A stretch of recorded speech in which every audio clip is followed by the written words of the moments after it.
What's up everyone, how are you all? Today we are back with another blazing Naruto story. What if Naruto's parents chose his sister and he chose death? If you enjoy then please like, share and do comments. Being only 6 years old, Namikaze Minato could not recall another time in his life when he'd felt so hopelessly alone. He could not recall another time when he'd felt such a crushing sense of despair. However, on the flip side, he also could not recall a time in which he'd felt such a strong sense of responsibility and relief because of the revelation that he was not going to be alone. On the day his mother and father died, his younger sibling was also born. A chain of events that were directly related. The war had only recently broken out, it was nearing its 1-year landmark. Already, it was turning out to be nearly as grim as its preceding war. Murmurs were spreading that it would soon grow into what would be called the Second Shinobi War. It was relatively safe in the center of the Fire Country at this point, but borders were weak. All able-bodied shinobi were called into active duty to defend allies and the land that supported them. As it was, Minato's father had been one of these soldiers. He'd lost his life all too soon during a border skirmish, one that had pushed back the opposing factions, but resulted in heavy losses on their end as well. He died defending the honor of his country, but in return left alone a very pregnant wife and very young son. When she received the news, the stress was too much for Minato's mother. The severe emotional trauma induced labor much sooner than was anticipated. Her yet unborn child, a girl, a wonderful little baby girl she'd been so eager to meet, was slated for birth almost 2 full months later. No one was prepared for this, but it couldn't be stopped. Heavy complications arose during the girl's premature delivery. Her mother wasn't ready. She wasn't in a state to calm down, to be calmed. No, she was a grieving widow and unprepared single mother. The child was taken straight from the womb, and her mother was left in a state beyond saving. Almost immediately after the forced birth, the mother succumbed to shock and passed away. All dreams of a happy, perfect fairy-tale family had come to an abrupt end. On that day, not only did Namikaze Minato become an orphan, he also became the only living family of his tiny baby sister.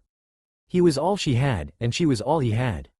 3 days passed until Minato was able to lay eyes on his baby sister. In that time, a silent memorial was held for the shinobi lost in battle and his mother's funeral had taken place. It was a quick, quiet affair, almost like a fleeting dream.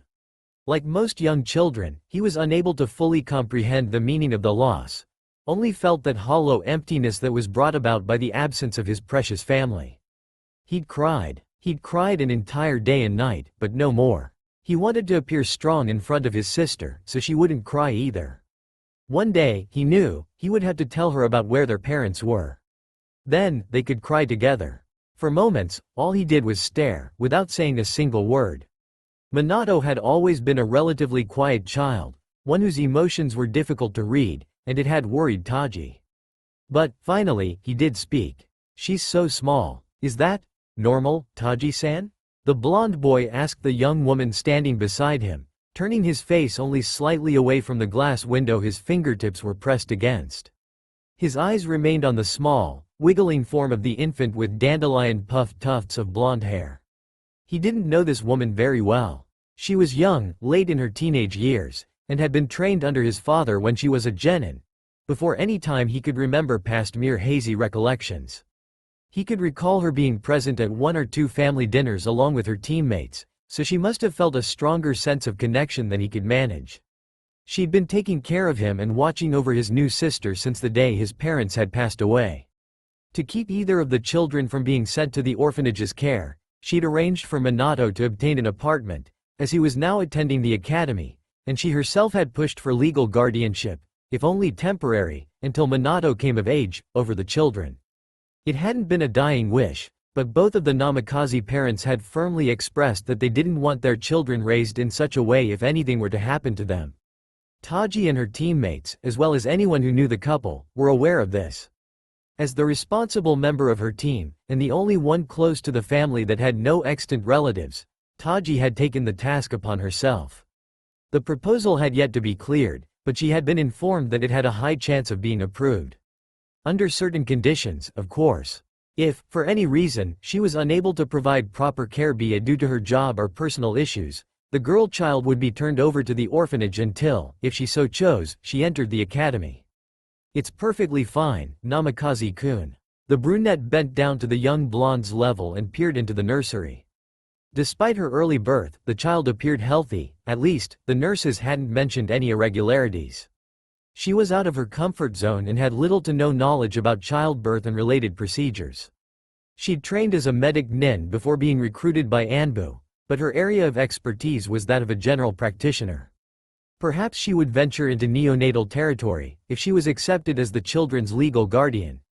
There's nothing wrong with her. In fact, we can take her home within the week. She managed a smile, even though he didn't see it. What's her name? He asked suddenly, albeit quietly. Taji started slightly, caught off guard by not knowing. The label that hung over the child's bassinet read only, Namikaze. No one had been around to name her. Her eyebrows furrowed slightly. I don't know. She doesn't have one yet. Minato's eyes widened a fraction as a small smile quirked the edges of his lips. It's, Nami. Nami? Taji echoed, tilting her head in the child's direction. The blonde nodded. Yeah, Mom. He paused here, only momentarily, she noticed, but then pushed forwards, talked to her sometimes. She called her, Nami. Sometimes it was Aoko, sometimes Sumair. It was Nami a lot more than that, though. A gentle smile spread across the woman's face. Then, Nami it is. The days passed. The seasons change. Before Minato knew it, an entire year had gone by. He'd kept a watchful eye over his young sister the entire time, using up his spare moments between classes and training to do so. She was a fast learner, already bumbling about on her own 2 feet. Sometimes she was content to simply sit on the floor and fidget with toy kanai and playing blocks, but other times she half toddled, half skipped through the apartment at such a pace that she became a challenge to keep up with. He could recall that one, heart-jarring moment in which she'd somehow managed to haul herself up onto the windowsill and quite nearly fell through the gaping opening, from 3 stories up. She'd seemed quite unperturbed by it all, as if she simply went for a look at the surroundings and hadn't at all mortally endangered herself. After that, he and Taji made sure to properly baby-proof the home. By 2 years, Nami was already semi-fluently speaking, though her very first word had come some few months earlier and was relevant to Minato. Me, she'd shrieked, waving her chubby fingers towards her older brother. Me? He'd parroted, pointing a finger towards himself blankly, though with a faint twinkle in his eyes. Me, she'd insisted, puffing out her childish chipmunk cheeks and nodding as her eyes lit up like the sun-dappled sea. It was around this time that Minato thought to teach Nami how to read and write. He'd already mastered basic kana, and was progressing smoothly with kanji. His writing scores were the best in his class, actually, but he wasn't one to brag.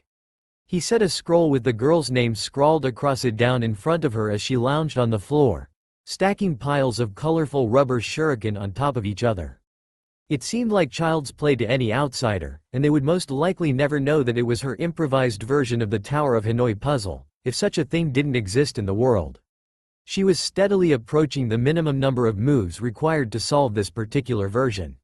When something new entered her field of vision, the small blonde girl turned her full attention towards it. Her thin eyebrows drew together as she gazed over the characters written, traditionally vertical, on the scroll. Na, mi, It was her name in hiragana. Nami. Naturally, she knew this. If her brother could reach into the inner workings of her mind, he would see the exasperated mental eye roll and he would realize that she almost certainly had a better grasp of this language than he currently did. Minato watched as his sister's curious eyes swept across the text. She gingerly reached out to trace the characters with her fingers, not correctly, of course. She was simply following the squiggly and diagonal lines. Suddenly, her gaze shot up to meet his own. Me, she asked levelly, with a nigh untraceable hint of sarcasm in her tone, what say? Her speech wasn't broken and childish on purpose. It was unfairly difficult to regain usage of an infant tongue. Fluid speech was still many months to a year out of her reach. A fond smile crossed his face as he pointed to each individual character from his position on the other side of the scroll. Na, he touched the first, mi, the second, e, and finally the third. Then, he raised his hand and pointed in her direction. My name, she chirped, waving her arms about excitedly. She glanced between the scroll and her brother's face, beaming. What yours? Smile never faltering, he took up the ink brush and wrote out the characters for his own name beside hers. Me, na, to, mi na to, he pronounced, pointing to each character yet again. Nami traced these characters as well, and nodded with a small hum. Same, she noted, pointing to the characters their names shared. Ah, you noticed. A look of mild surprise crossed the blonde's face. Recognition of character patterns wasn't expected of a child her age, especially when they weren't in the same sequence. He had classmates who still struggled with such things. It must have run in the family. Sometime after this, Minato took Nami on her first outdoor venture. His class was given the day off from lecture, so Taji tasked him with picking up groceries from the market sector while she was away on a short mission. The girl could barely keep still once her feet touched ground. It was as if she'd entered a brand new world, curious to every sight, smell, and touch. Every hite-8 that flashed in the sunlight caught her eye. Weapon holsters held particular fascination for her, nothing escaped her notice. However, she didn't blatantly approach others and barrage them with questions like young ones were prone to do. She only observed. Her rampant scurrying elicited a strong urge of overprotectiveness within her older sibling, so to end her free reign, he hoisted her up onto his shoulders. From her new perch, she gained yet another perspective. Curiosity was renewed. Once she was tired out by information overload, the girl rested her hands on her brother's head and tried to lean forwards to catch his eye. Me, where we go? Minato shifted his hold on her legs. She wasn't heavy, but he was worried she would fidget and fall if he wasn't careful, and gazed upwards. The market. Taji-san is making katsudon tonight. Katsudon, Nami chirped, grinning. Then, not but a second later, her attention shifted. Oh, what that? The older blonde patiently tolerated his sister's curious inquiries and provided her with explanations as they walked along, despite the fact that this new role as a makeshift tour guide doubled, maybe even tripled, the time it would have taken to go shopping normally. It was worth it just to see the joy it brought the small girl. Nami, Minato called gently to catch the girl's attention as she swiveled around to sightsee. When she stooped to catch his eyes again, he continued, "Do you want to know where we live?" She simply stared for a moment. Her attention was strangely focused. After a moment, she nodded. This village is called Konohagakure. It's within the Land of Fire. He was hesitant to add on the last bit of information, as it was still much too soon to go into a geography lesson with the child. It was even too soon to explain what shinobi were. Perhaps when she grew closer to academy age, he would have to do his best to abridge the explanations if she further pried, as she was prone to do. Konohaga, oh. The girl's recitation of their village's name was cut short as yet another interesting sight caught her attention. Her eyes had gone round in surprise and her mouth hung open slightly. It wasn't often that something could render her speechless. Minato stopped walking, followed her line of vision, and immediately spotted what had caught his sibling off guard. It was hard to miss something so vibrant, after all. It was the fiery red hair of his classmate, Uzumaki Kushina. Nami still hadn't made a peep. Her eyes were transfixed on the other girl. They were standing a good distance away, out of immediate notice, but they were still close enough to see that the girl wasn't alone. Minato could vaguely recognize that the two boys with her were also from their class. It looked like Kushina managed to attract trouble even when they weren't in school. Nami made a somewhat startled gurgle when one of the boys tugged at the redhead's long hair. Then, she tangled her fingers in her brother's spiky hair and gave a slight pull, as if emulating the action. Ah, ouch, Nami? He reached up to coax her into letting go, fearing that maybe she'd picked up a bad habit, but she immediately released the hold once her point was made. Me, why you not help? She demanded, lips pulled into a pout. He glanced back towards the rambunctious scene wistfully. Nami was about to pull his hair again when he remained silent, but was distracted by a cry of pain that came from the group. Kushina had lambasted the boy that touched her hair, and knocked the other to the ground when he attempted to avenge his friend. Because she doesn't need it. Minato readjusted his hold on the young girl's legs and continued on. Nami kept her eyes on the scene, following the wild movements of the red-headed firecracker, until the oscillating crowd blocked her sight. She absent-mindedly smoothed out the patch of Minato's hair she'd mussed, keeping to a pensive silence. Those words provided a new perspective. Nami's plan was multifaceted, but it was contingent upon learning when certain events would take place and getting a grasp of the current timeline. As a toddler, it was difficult to obtain this information on her own. She'd determined that there was nothing she could actively do until she was of academy age or older. In the meantime, she worked on constructing a mental map containing all of the world information she was aware of. The Sandaime Hokage was in office. The Second War was no doubt in effect. Eavesdropping on conversations and catching bits and phrases of gossip in passing had proved fruitful. This meant the Sannin were still within the village as a whole. She wasn't certain they'd gained their reputation yet, however. Minato was attending the academy with Kushina. At this point in time, their relationship was undetermined, yet she still earned his attention, if the marketplace incident was anything to go by. She wouldn't be getting kidnapped until a while after they became genin, at least. Kakashi and his generation were either not yet born or extremely young. Where will it go from here, she asked herself, picking at the bright, porous skin of a Mikan orange thoughtfully. Her mental timeline of the series before her death was only partial, but she knew for certain what main events would occur up to that point. She'd clearly divvied up what she knew into 3 time periods: before Naruto's birth, after Naruto's birth, and Shippuden. In chronological order, it was more or less the formation of the legend known as the Sannin and the end of the Second War. Tsunade leaving the village with Shizune. The beginning of the Third War, the Kanabi Bridge incident, Rin's death, the end of the war and her brother's subsequent promotion to Hokage. The marriage of Minato and Kushina, and then the birth of Uzumaki Naruto. Then, their deaths. There was so much more to cover, mainly involving Orochimaru and Danzo, but Nami found it was difficult to consider the future past that detrimental moment. It was a mental roadblock. When anyone encountered a roadblock, it was only natural to find an alternate route. Thus, the initial step of her grand scheme began to form, to prevent the deaths of her brother and his future wife. There were 2 directions she was actively considering. The first, prevent Minato and Kushina from ever developing a relationship that would lead to marriage and a child. This option made her leery, for the sole reason that it could mean the prevention of the main character's birth. She wasn't confident enough that he would be born under different circumstances, to a different bloodline, if she interfered. Then, too, this option begged the question about just what a main character truly was. Certainly, Naruto had been the main character when this world was only a manga series. He was the child of the prophecy. It was an acceptable fact. But every living human was the main character of their own story, as the saying went. In essence, there were no main characters in real life. In the end, it came down to this. What would become of the world if she denied it one of 3 possible children of the prophecy? She didn't want to dwell on it. This led to the second option, preventing Obito's death at the Kanabi Bridge. Keeping him away from Madara. He'd played an active role in bringing about Minato and Kushina's death by going after the Ninetales. If his intent was removed, Nami assumed the attack could be postponed. It was a much cleaner approach, though considerably more difficult to achieve than the first. For starters, she would have to find a way to be present, to ensure that he did not die.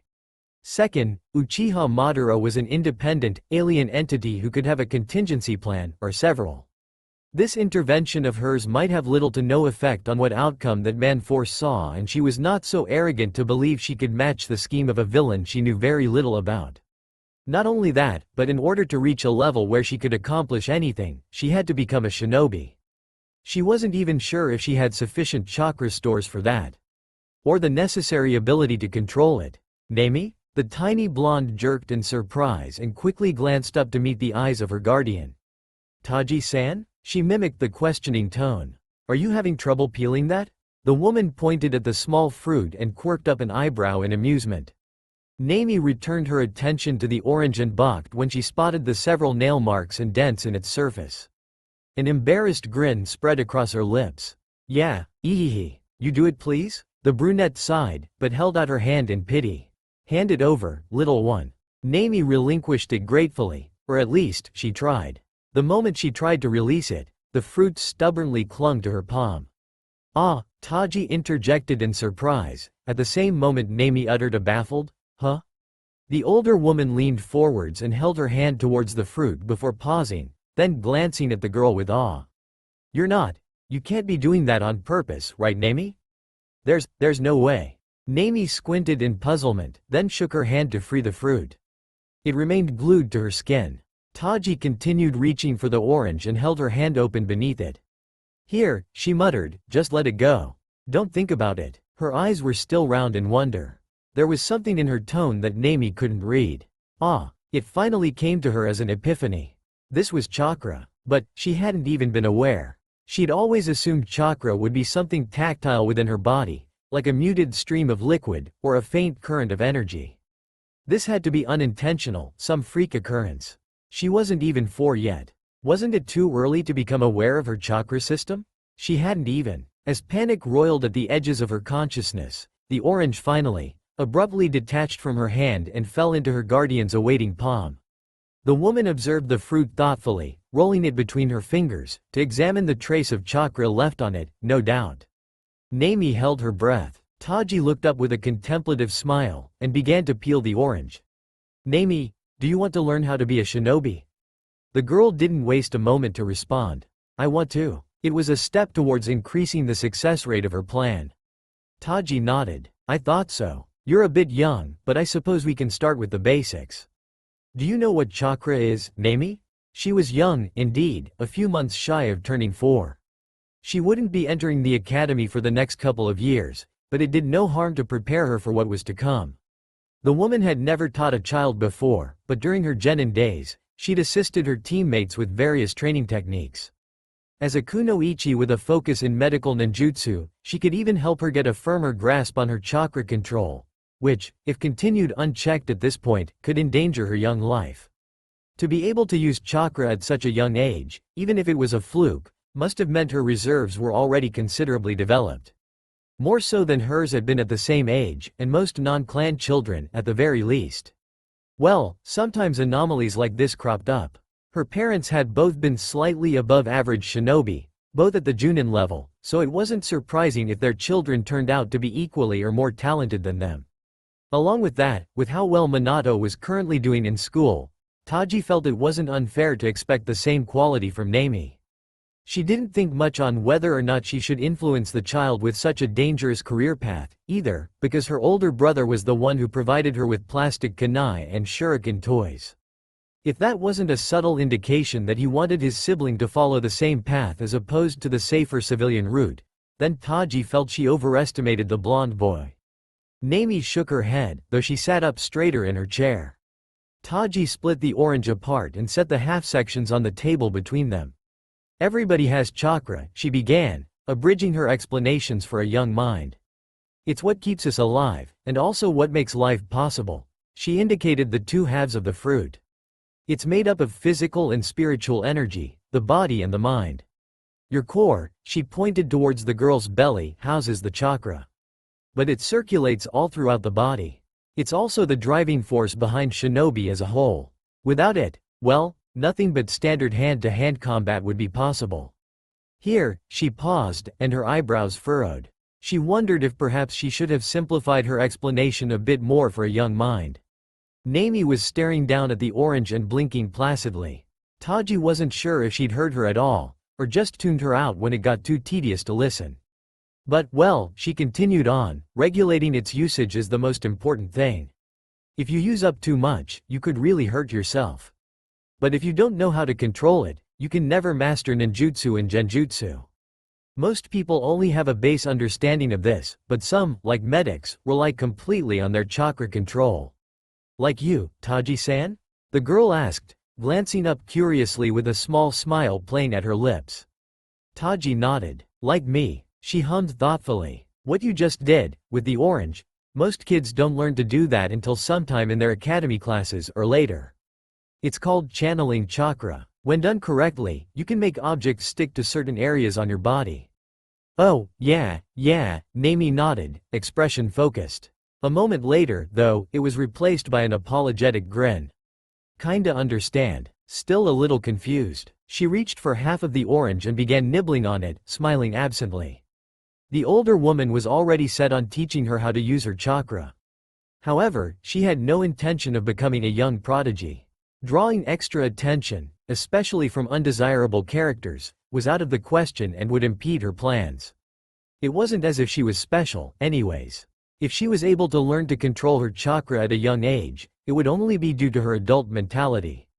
Physical accomplishments, however, she could attribute to her malleable young body.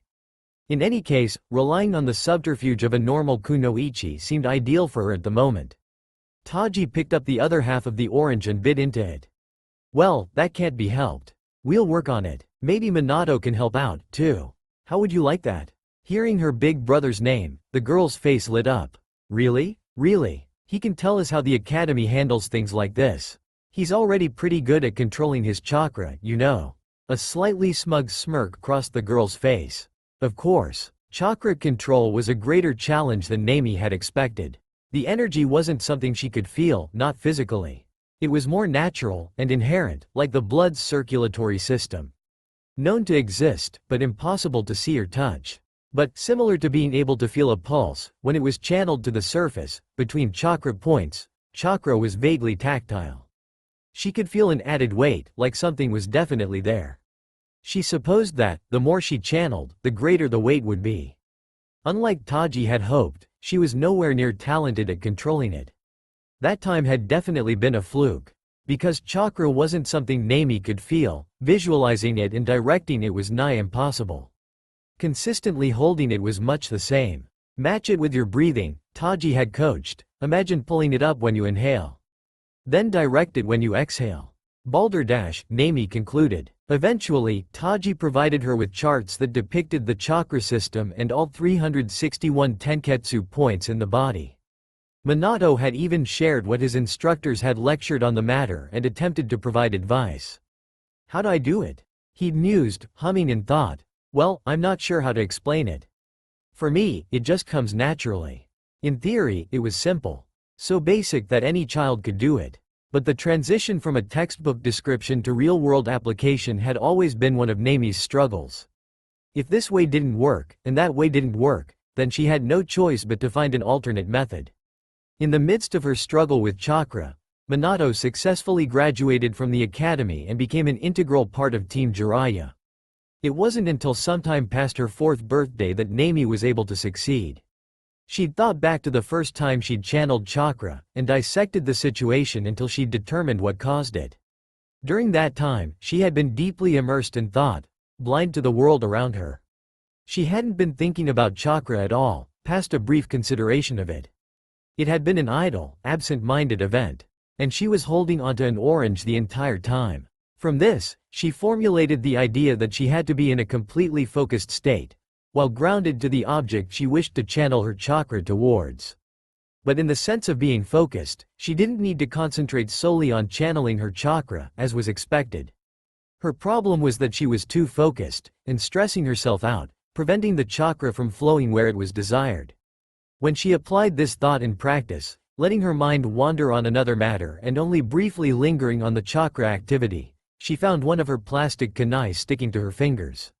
She tried again, this time pressing the kunai to her forehead, and a moment later, it dropped away and clattered to the ground. The third time, it also failed. She learned that mental balance was key, but finding equilibrium was difficult. If she let her focus shift too far towards the chakra, some internal conflict led to the action's failure. If she didn't think on it long enough, while still keeping it brief, it would also fail. The method made little sense, but it was all she had to work with. It was a start. Minato had been consumed by training and completing missions with his new team, Nami noticed. Perhaps she exaggerated. He was home for dinner most days, but retired almost immediately afterwards out of sheer exhaustion. Breakfast time was the only part of the day she interacted with him, if he didn't have a day off, so it was only slightly better than never seeing him at all. She was starting to miss him. He was a constant in her life, after all. Even Taji's presence was dwindling. Nami figured that, once she enrolled in the academy, her guardian would most likely return to full-time Anbu duties. For now, it seemed, the majority of her work was at the hospital. At times, Nami found herself tagging along with Taji when she had to drop by for paperwork duties or emergency calls. No one seemed to mind her bringing a child to work. A few of the nurses did the same, it seemed, so it must have been a frequent occurrence. "Ah, you brought Nami-chan today, Taji-kun?" One of the older nurses fawned as she bent down to the girl's level and held out a small bag of sweets. I did. The brunette woman's lips pursed as she saw her ward accept the candy eagerly. She'd been trying to destroy that sweet tooth of hers, but she said nothing and turned a blind eye.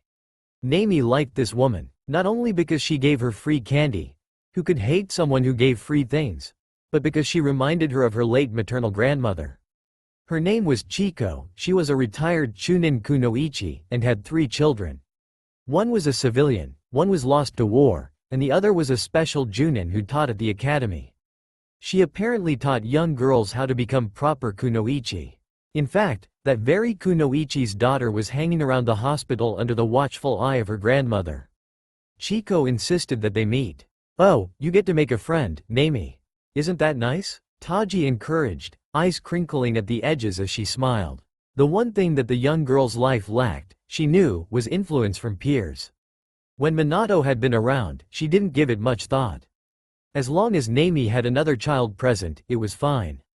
But since her brother was busy with his shinobi life, it was time that she branched out and formed her own network. It was all a part of growing up. Naomi cast only a brief glance at her guardian, and received a small wave in return, before the older woman led her away towards a small, cozy lounge room. "Suzume-chan?" Chiko called as she opened the door and poked her head in. When she spotted the girl, she stepped into the room and ushered Naomi along. "I brought someone to meet you." Naomi let her gaze wander across the room, which seemed for all the world to be empty, until she spotted a small brunette girl sitting on the floor in front of one of the couches in proper Caesar form. Or rather, she spotted her hair first.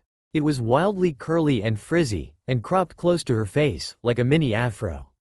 Probably more likened to a tangled ebony bird's nest sitting atop her head. Even with a cute hairpin, it couldn't be tamed. Her eyes were small and dark, but noticeably sharp. They narrowed slightly when Naomi came into her field of vision. With grace, the young girl rose to her feet and approached. Naomi mentally whistled, impressed. The girl, no older than herself, was wearing a traditional kimono and conducting herself with so much poise that she could have appeared at least 2 years older. In contrast, Naomi was wearing a long, hooded blue shirt that doubled as a dress with shorts underneath. She didn't care much for posture, and was standing comfortably in a slight slouch.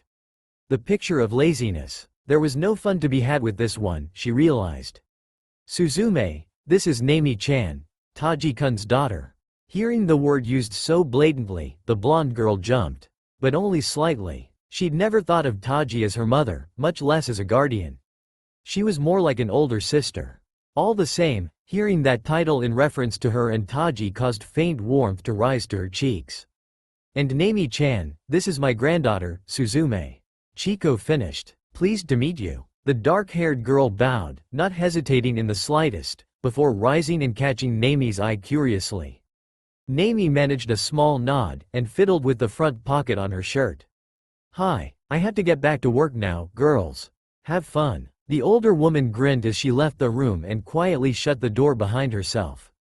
It took all of Naomi's self-control not to roll her eyes. Certainly, the let's make friends with everybody phase had been enjoyable during her youth, but the second time around it was tedious and, quite honestly, painful. She would probably never see this girl again in her life. Suzume seemed to sense her disinterest, or perhaps she felt the same, and returned to where she was sitting before. Naomi lolled after her and took a seat on one of the couches, fully intending to munch on the candy Chiko had given her before Taji had a chance to snatch it away. Then, she caught sight of what the girl was occupied with. "Memory?" Naomi mused, tilting her head slightly. How boring. What a stuffy kid. She wasn't that skilled, either. She could finish a game 10 times faster than this girl. But Naomi figured she was being unfair, comparing an adult's mind to a child's. "It's that one," she supplied blandly, pointing towards the card nearest to the girl's left hand, when she seemed to be having trouble matching a pair. Suzume shot her a wordless glance over her shoulder before ignoring her suggestion. When she tried to match the card, got it wrong, then tried Naomi's choice to find that she was correct, her shoulders tensed almost imperceptibly. Naomi's lips quirked in a slight smirk. She intervened yet again. "Try the one to the right." The third time she tried this, it seemed the girl reached a breaking point. "Why don't you just play, since you're apparently so good?" Naomi shrugged and shook her head. "There's no point, if I'm so good. Right, Suzume-chan?" The girl frowned, and if Nami didn't know better, it sounded as if she also growled. What happened to the composed Ojoyu-chan? She derided, leaning forwards on the couch. Then, rock paper scissors. Suzume returned, lips set in a firm line. Huh? Nami breathed, leaning her chin on her hand. I'm challenging you, Nami-chan. Her tone held the same light mocking that Nami used before. Don't wanna. Nami declined. Playing with children? Please. The girl's eyes bugged in outrage. You, she stammered, you are truly dislikable. Nami blinked. Then, she flopped back on the couch and picked up her bag of sweets to dig through it. To her, this girl was a faceless stock character. She couldn't recall her name from the series, and she wasn't a part of her small family, and she wasn't particularly nice, like her grandmother. Interacting with her had only been a venue for entertainment. Beyond that, she was just some brat nobody. Suzume did not take kindly to being ignored. Her hands were curled into fists, and her shoulders were shaking. Even if the other young girl had such bright, smooth golden hair, it didn't give her the right to act so downright obnoxious. Angry tears welled up in the girl's dark eyes. When a hiccup sob met her ears, Nami looked up. Ah, geez, she sighed, she's crying. The blonde glanced contemplatively between the crying girl and the bag of candy in her hands. With a slightly constipated expression, she held out one of the sweets. Just as soon as she'd proffered it, the candy was knocked from her hand. Nami's jaw unhinged in shock. Disgusting, Suzume commented, fiercely wiping the back of her hand across her wet eyes. Your fingers were all over it. But, Nami spluttered, leaning over the armrest as she searched the ground for her fallen candy. It was one of her favorites. You. Nami's voice caught, and she turned to the girl with a glare. Don't waste food, she hissed, holding her hands towards the girl and flexing them as if she wanted to strangle her. Candy is not food, was her only response. Nami's glare melted into a glower. I don't think I like you, either, ultra perm. Suzume's expression mirrored the other girls. Then we're in perfect sync. It was the start of a beautiful rivalry. Nami had never given much thought to the fact that Minato had lost his parents at a young age. She'd never met them, so despite the fact that they were also her parents in this life, they were virtually perfect strangers. Not only that, but she was of a mental age where she was self-sufficient. The absence of a mother and father that weren't the pair she originally knew wasn't detrimental to her development. There was Taji, of course, but it was difficult to accept her as a proper mother figure considering their unseen age gap. For her brother, it was different. He'd lost his mother and father the same day she was born. They were people who must have been dear to him, yet she hadn't heard him speak a word of them, look even remotely despondent, or shed a single tear. He had to feel pain and loss. He'd always come off as soft-spoken, albeit determined, but damned if his emotions weren't difficult to read. Brother, Nami spoke up one day. By now, at the age of 5, she was much too old to call him by that other, childish nickname. What were mother and father like? It was one of the rare days in which he was not together with his team, and Nami accompanied him to a training field for morning practice. While she struggled with chakra control exercises, he trained all around. From what she could tell, his skills were fairly well balanced. Sometimes, he even imparted some of his knowledge and gave her a head start on learning practical techniques that the academy would cover. Aside from helping her with chakra control, his instructions were fairly straightforward and easy to follow. She'd learned how to form the basic hand seals, as well as a few combinations for beginner-level techniques. It was tricky transitioning between them rapidly, but her dexterity was not poor and was steadily increasing with practice. He also breached the territory of taijutsu kata, ranging from rudimentary defense to methods of disarming an opponent. Nothing particularly complex, but useful all the same. Upon hearing that overly formal manner of address, Minato grimaced slightly. He made to protest the title, as he usually did, but when she continued speaking, his expression became controlled and unreadable. He returned his kunai to its holster and slowly approached the girl, crouching down on the ground beside her when he was close enough. His hand dropped atop her head, and she winced slightly, as his fingers gently mussed her hair out of habit. It was sweaty, and a little grimy, but she didn't mind. I was wondering when you would ask that. Nami looked up into his eyes only momentarily. He had a shinobi's knack for veiling his emotions, so there was nothing to see there. Her gaze wandered up to the barely tarnished metal of his Hite 8. It was a stark reminder that he was an official ninja of Konoha now, just another soldier among many. Faced with the threat of danger and even death on a daily basis. She suppressed a grimace and pursed her lips. And, a moment later, he rose to his feet and extended his hand towards her. "I think it's time we head home." The girl furrowed her brow when he refrained from elaborating, but planted her small hand in his own as he helped her up. "Lunchtime?" she muttered, to which he nodded in reply. He didn't mention the subject again until they were back in their apartment. While she headed to the kitchen to prepare some rice and leftovers, Minato hurried along to his room. Nami found a loose photograph being held in her direction when he returned. It depicted a small child with a shock of yellow hair, a smiling woman with matching hair, and a man with sandier toned hair. He looked some few years older than the woman, by at least 5 years. His face was scarred, one near the eyebrow, another on the chin, and so were the woman's bare arms. Though light, they were the clear mark of shinobi. They were all three smiling, all happy. There were distinctive dimples on the woman's face. The man had crow's feet crinkling the edges of his eyes. The woman's eyes were bright brown, but the man's eyes were blue. The two siblings had inherited their mother's hair and their father's eyes. Nami's heart squeezed strangely as she realized she was unable to feel an emotional connection to these people. All she could do was observe the basic facts. "You're there, too, Nami," Minato said quietly. One of the woman's hands rested lightly across her midsection. Nami's fingertips lightly grazed the image. A pang of guilt struck her as she considered the possibility that, if it weren't for her, the woman could still be alive. So, too, could the man. If it had taken 2 lives in exchange for her reincarnation into this strange world, then their blood was on her hands. She didn't belong here, after all. But she also couldn't deny the possibility that, if she wasn't herself, the child within the small baby bump on the woman's stomach could be anyone else. In fact, every nerve within her was screaming to deny the relationship that existed between them. Even if she could, at times, see a hint of the woman's dimples in her left cheek when she looked in a mirror. This was who she was, now. It was her duty to learn more about them. The man who had given his life to protect his village, his family, his beloved wife, son and unborn daughter. And the woman who had carefully raised an unborn child within her womb, who would have raised her daughter with as much care. She felt obligated to honor their memory. Their names were Sei and Harumi. Dad was a Junin instructor who handled fieldwork and dealt heavily in traps.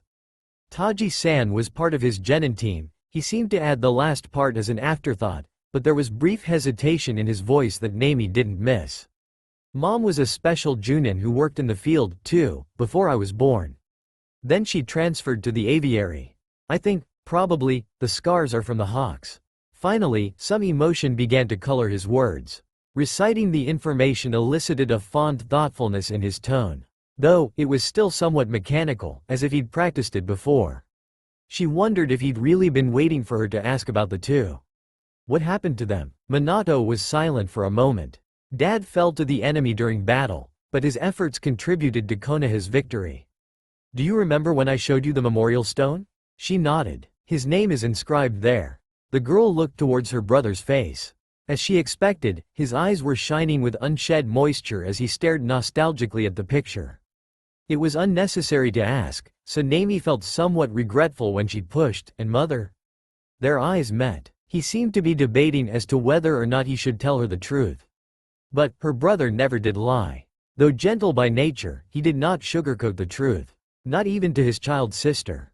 She died giving birth to you. He was straightforward. But, he quickly added, that doesn't mean it was your fault. They say it was because of the shock. Hearing about Dad's death pushed her into labor and you were born 2 months earlier than expected. His words were spoken rapidly. Her heart twinged in a painful way. She'd been consumed by that thought only seconds before, and he was already absolving her of responsibility for the tragedy. If only he knew. Unbidden, warm tears pooled in Nami's eyes. She tried to keep them at bay, but they overflowed. Sobs rose in her throat and she clamped her trembling lips shut tightly. If he knew she was an imposter, would he treat her the same way? Would he blame her for their parents' deaths? He didn't know, couldn't know. So, she would hold that fear deep inside, and never speak of it. Minato was the only person she trusted in this world. Her only true family. The only one who truly mattered. If he abandoned her, she would be alone. Lost. It wasn't your fault, Naomi, he repeated hesitantly, kneeling down and putting his hands on her shoulders. His eyebrows were drawn together and he looked unsure, as if he wished he could take back what he'd said. There was a slight tremble in his voice when he spoke again. There was a chance you could die. She allowed them to perform a dangerous operation. She did it to protect you. She gave her life to ensure that you got one. So, his voice caught, don't look so sad. Don't blame yourself. She wouldn't want that. When tears began to trickle down his cheeks, Naomi flung her arms around his neck. He was much too kind. Much too forgiving. If only he knew. Naomi vowed, from that day on, that she would never let Minato cry over his precious people ever again. No matter what turn her plans took, she would always act keeping him in mind. And so, she trained harder. She had to become strong, for him. She no longer cared about remaining under the radar and avoiding the label of genius. She would give her heart to hard work and become as strong as her body and mind would allow, and if it meant she would face trouble along the way, then she would handle it. A year passed, and finally, at the age of 6, the girl entered the academy. Are you sure you have time to walk me to the academy, brother?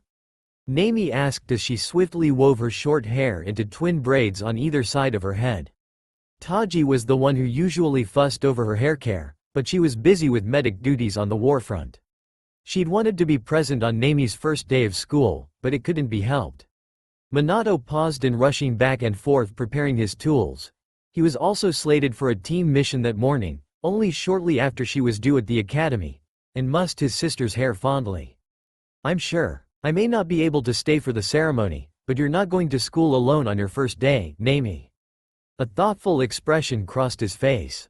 Your bangs are getting long. Want me to cut them so they don't get in the way? Can you? Naomi mused, raising an eyebrow. Again, that was Taji's area of expertise. She handled trimming both of their hair. Well, Taji-san isn't here, so I can try? She pinched a few strands of her long bangs and held them out in front of her eyes. They were getting to a point where they hung messily in front of her eyes. It would annoy her sooner or later, especially when she was going to have to stare at teachers and blackboards for most of the day. Okay. Just a little, though. With a nod and small smile, he retreated to the kitchen, then came back a moment later with a pair of scissors. He carefully gathered her bangs and then snipped. One of his eyebrows quirked. He made another cut, then another, and another. Naomi pressed her lips firmly together and clenched her fists as she realized, with nagging dread, the problem. It was one she'd encountered many times in her previous life, trying to cut her own bangs, and getting them even. When she saw the several chunks of her hair floating to the ground, she instantly knew what was happening.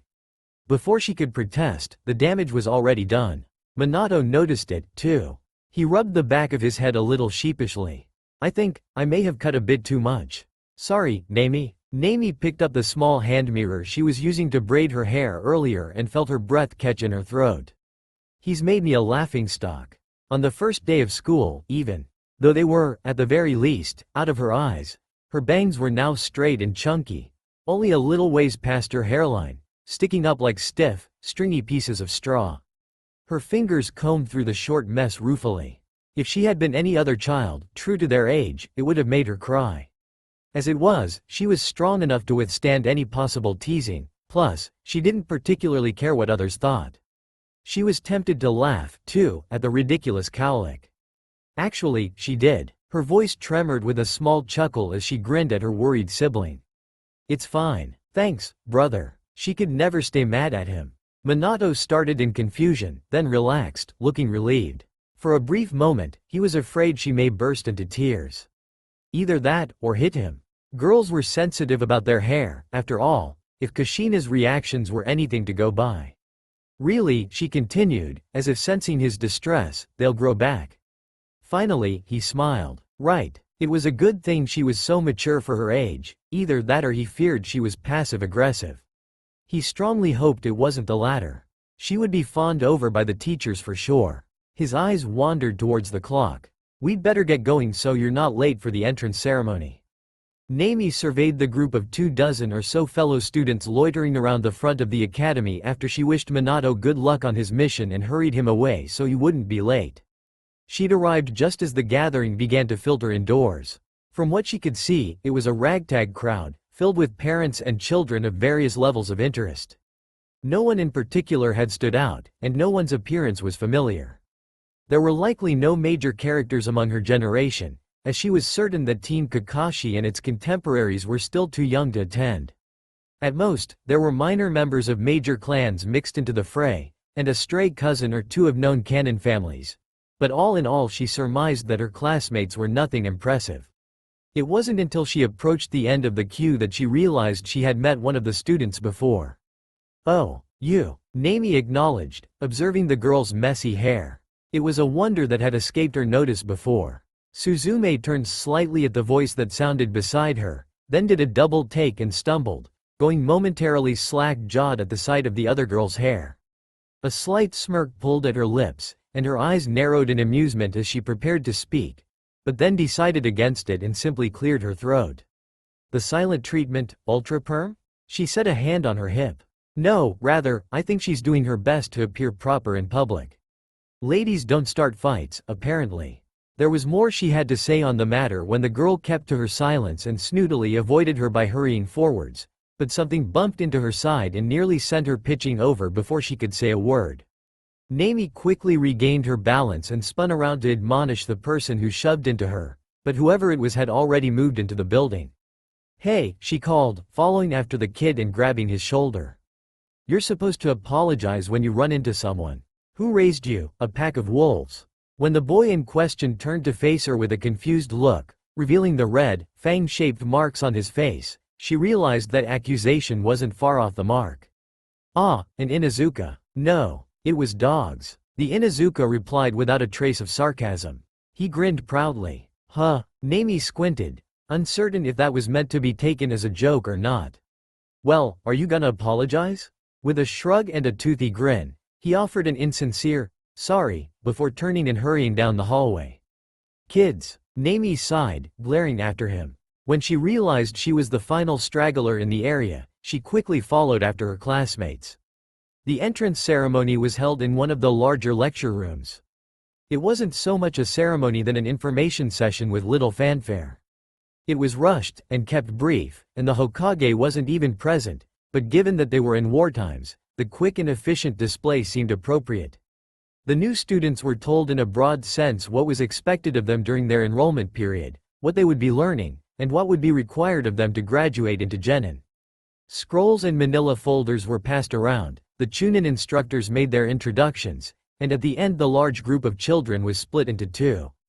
It was all bland and mind-numbingly boring to Nami. She wanted to get into the action, so she paid little attention up until the moment her name was called. Much to her displeasure, she'd been placed in the same class section as the Inuzuka and Suzume. "Hey, Ace," Minato called to his team's Kunoichi with a vaguely troubled expression, "can I ask you something?" Team Jiraiya was currently engaged in a C-rank mission that took them past the gates of Konoha, but not quite near any warring zones. It was only a recovery mission, typically only garnering a D ranking, but the possibility that enemy nin could crop up had bumped it up a level. Apparently, a merchant had been ambushed on the remaining 30 miles to the village and his cart was ransacked by rogues. He'd fled, and filed a recovery request with Konoha's administration when he arrived. Even if the goods were damaged or missing, he at least wanted his cart back. It seemed an absurd request, but the man had the money and resources to have it done. The dark-haired Hyuga Kunoichi glanced over her shoulder curiously. It wasn't often that the blonde boy was the first to speak casually with either of his teammates, especially with such an odd question. Most of the time, he only interacted with Jiraiya. It was the same for both teammates, too, really. If they weren't discussing mission parameters and tactics, they were not a social group. "Sure, what's up?" came her vaguely suspicious response. Minato's eyes drifted towards the girl's hair. She wore it in a top knot, but it wasn't messy and there didn't seem to be a hair out of place. Obviously, she put a great deal of care into it, even if it was arranged in a neat, minimalist style. Girls care a lot about their hair, right? The brunette's hand shot up to touch lightly at the top of her head. It was a weird question. But then again, even though he was nice, and more adept than she was, the blonde was sort of weird, too. Usually. I guess. Why? He suddenly looked somewhat guilty. It was a new expression on that face, she noted. I thought so. He scratched idly at his cheek. If something happened to it that made it look weird, you would be upset, then. Aa stopped walking. For a moment, she considered that maybe a bird had pooped on her head when she wasn't paying attention. Either that or there was a bug in her hair. Either that, or it was a thinly veiled threat from the boy. But he wasn't the type to do that. Huh? The boy sighed. Then, reluctantly, he confessed his troubles. I cut Nami's bangs too short. Oh. The girl's shoulders, which had tensed up a bit before, drooped in relief. She resumed walking. He was talking about his sister. She hadn't yet met the girl, but she'd seen her from a distance. Oh my, just how short? He indicated the length against his Hite 8 and the Hyuga grimaced. That's what I thought, but she said it was fine. She wasn't upset at all. I definitely would be. Ace muttered. She'd been incredibly distraught when her older sister cut her hair into a style that was much too short and boyish for her tastes when she'd been younger. Minato frowned thoughtfully. This morning, she was quick to get rid of me when I dropped her off at the academy. And she didn't hug me like usual, so I think she's mad after all. What do I do? By now, their other teammate noticed the gap in the group's formation. He slowed his pace and waited for the others to come within hearing range. What's up? Ace shrugged. Just some sibling troubles, Ginta. EGH, the civilian-raised boy grimaced, hunching his shoulders. He was an only child and couldn't relate to that situation at all, but he did have an insatiable curiosity and penchant for being nosy, so he pried. What did you do, Minato?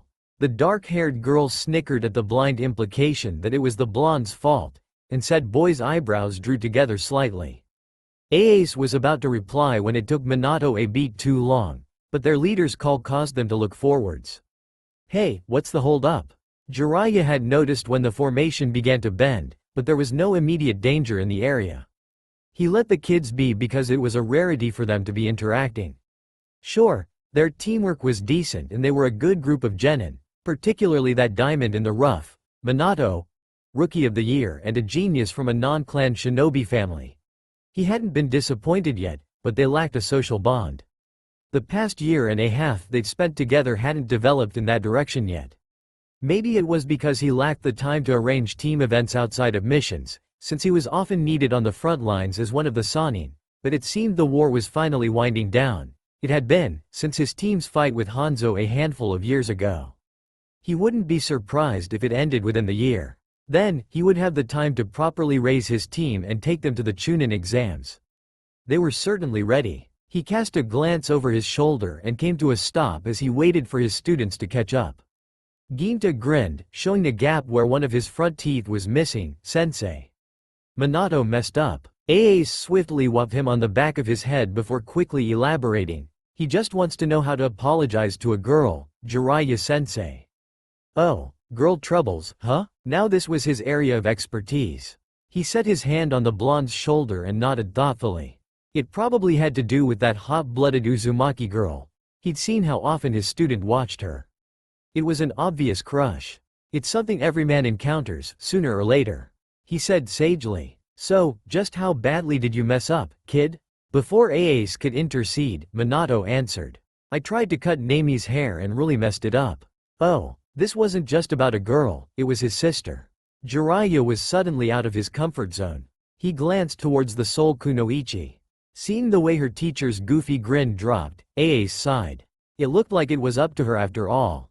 If you really want to make it up to her, get her a cute hair ribbon or something that'll take attention away from the problem area. The three males stared at her. Ginta was the first to speak. Is that why you wear your hair like that, Ace? To take attention away from your ears. His question was met with another whop to the head. Boys, she groused. Once the entrance ceremony came to a close, the students were dismissed for the day. They were to be present for class at 8 in the morning, prepared with the materials that were listed in the handout packets. Aside from sparring matches and practical skill lessons, Nami knew that the next 4 years were going to be the most tedious part of her young second life. Interacting with children, being lectured on rudimentary subjects again. But the history lessons may prove interesting, and having to sit through long hours in a schoolroom. She'd hoped her school days ended the moment she graduated with a bachelor's degree. To that end, she wondered just how many lessons she would be able to skip. After leaving the academy grounds, Nami took to wandering around the village since there was no one to go home to. It wasn't often she found herself with the opportunity to do so. When she turned 5, Taji and Minato both deemed her old enough and responsible enough to go out on her own, but she never traveled far since there was nowhere to go. All of what she needed was within their apartment. She never realized just how huge Konoha was. Behind the academy loomed the Hokage mountain.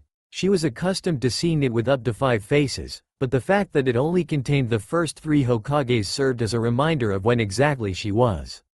What she planned to do. Her travels had taken her closer to this area, but upon actually viewing the monument, she stopped to take in the sight. In her previous life, she hadn't gotten around much. She was practically a hikikomori in her own town. If she ever had the chance to see Mount Rushmore, she imagined it would be something like this. Large-scale and impressive stone faces with accurate, proportional ratios to their human counterparts. Her inner art appreciator couldn't help but stare in awe. If she didn't currently have a goal in this world, she would want to seek out the sculptors. She wondered, were they civilians? Shinobi with a side job? And beg for an apprenticeship? But that wasn't who she was anymore. With some regret, Nami tore her eyes away from the stone visages and continued walking. It wasn't until she neared one of the local parks that another interesting sight caused her to stop in her tracks. That scarlet hair was as effective as a flashing neon sign. Uzumaki Kushina. She, like Minato, now wore a Hite 8 around her forehead. Nami wasn't sure what the woman's ranking had been past being the village's Jinchuriki for the Ninetales, but at the very least she was a genin. And, just as the last time she'd set eyes on the girl, she was fired up over being teased about her hair. Geez, do those kids ever learn? The blonde scoffed to herself, putting a hand on her hip as she watched the scene. No, rather, maybe they just like her. Even though she'd been a kid once before, she still didn't quite understand how their minds worked. But schoolyard bullying between opposite genders was a form of affection, wasn't it? A twisted one, but some kids were just stupid. Whatever it was, the boy who was hassling Kushina was suddenly grabbed and hoisted into the air. Kushina arched over into a backbend, carrying the boy in a backwards arc and slamming him into the ground upside down. Holy shit, that was a German suplex. Nami's jaw unhinged, or whatever it's called here. But, damn, I want to learn that. Unbeknownst to the girl, she'd spoken this last part out loud. She only realized it when the redhead's eyes darted towards her, still set in a glare from the encounter with the annoying kid. Upon seeing the small blonde child, Kushina was forced to do a double take. She looked strikingly similar to that girly boy she'd attended the academy with. But, no, this kid was way too young, plus she was actually a girl. Not only that, what was with her bangs?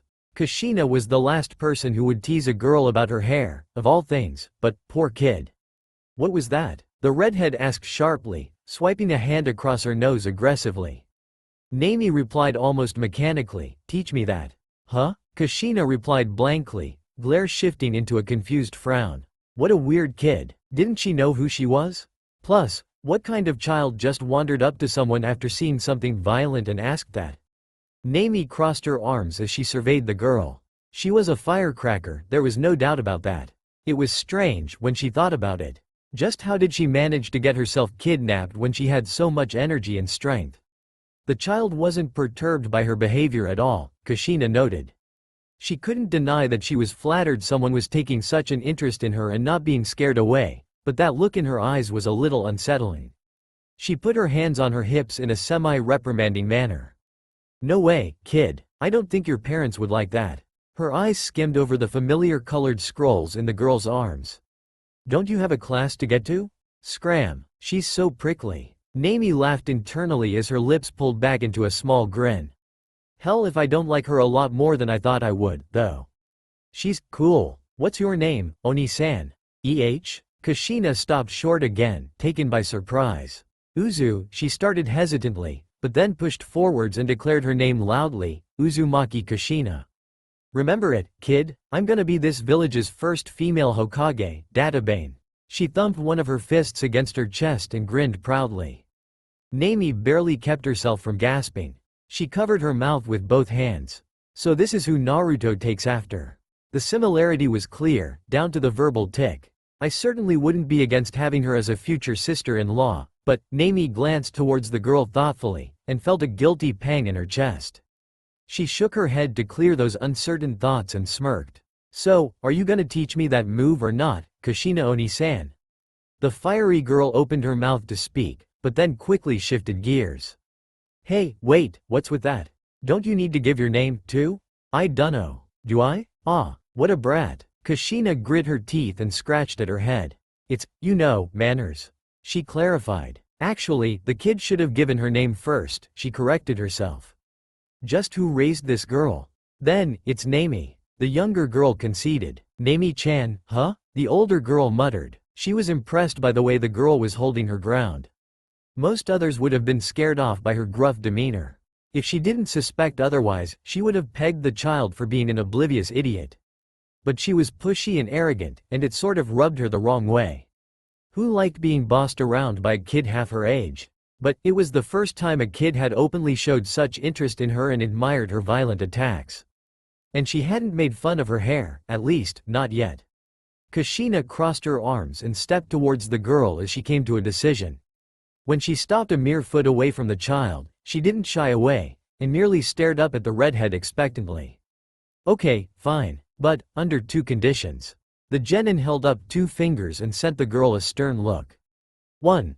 Don't ever make fun of my hair. And 2. It's Oni-chan, not San. Got it? The blonde slowly nodded and smiled brightly. Got it. The redhead opened her mouth to respond, but by then the boy she'd beaten earlier was starting to come to. Both of the girls cast a glance towards said genin and then looked back to each other. "Aha. Well, meet me here tomorrow after your classes are done, okay brat? See ya." The girl was already charging down the street before Nami could blink. Said girl also evacuated the scene, but at a much slower pace. It all seemed so surreal. She'd gotten caught up in the red-headed firecracker's hot-blooded pace, but everything was winding down and reality was setting in once more.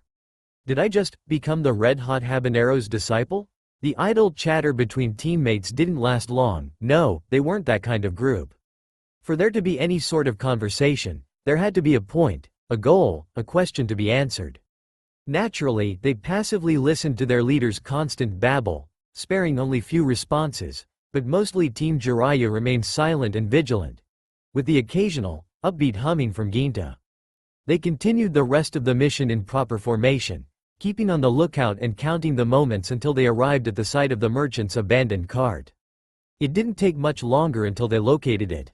Jiraiya had them stop a few kilometers from their destination as Ace scanned the area with her Byakugan for any signs of the bandits. It was a quiet day and no others were around, it seemed. Only the broken-down cart sat within the area, nestled into the trees growing at the edge of the pathway and tilted at a slight angle, beat down and abandoned. Who'd want a shabby thing like that back? Ginta grumbled, scratching at his head in confusion. Who knows? Some merchants get emotionally attached to their wagons. Jiraiya shrugged, beckoning the team forwards. Though it would be considerably cheaper to just purchase a new one if the damage was extensive. This one's still usable, if not worse for the wear. It's probably been in the family for years or something. Whatever the case, there's nothing in it. Ace observed, pursing her lips. The bandits really cleaned it out. Wonder what the cargo was, Minato muttered. It was strange. Something seemed out of place, but he couldn't figure out just what. Ginta was the first to approach the cart and he peered inside once he was close enough. It's really empty. Nothing left behind. Don't you think the bandits would leave useless stuff behind? Unless whatever was being carried wasn't useless. The blonde added. Ginta, don't get so close. The Hyuga girl admonished her teammate before he could put hands on the wooden sideboards. There is something weird about it, though. Right, Jiraiya-sensei? Well, in most cases, the thieves would probably just keep the cart to transport their loot. The Sannin rubbed his chin as he eyed the object in question. So the fact that they left it here at all is odd. There doesn't seem to be any sign of struggle. Minato noted as he surveyed the grounds.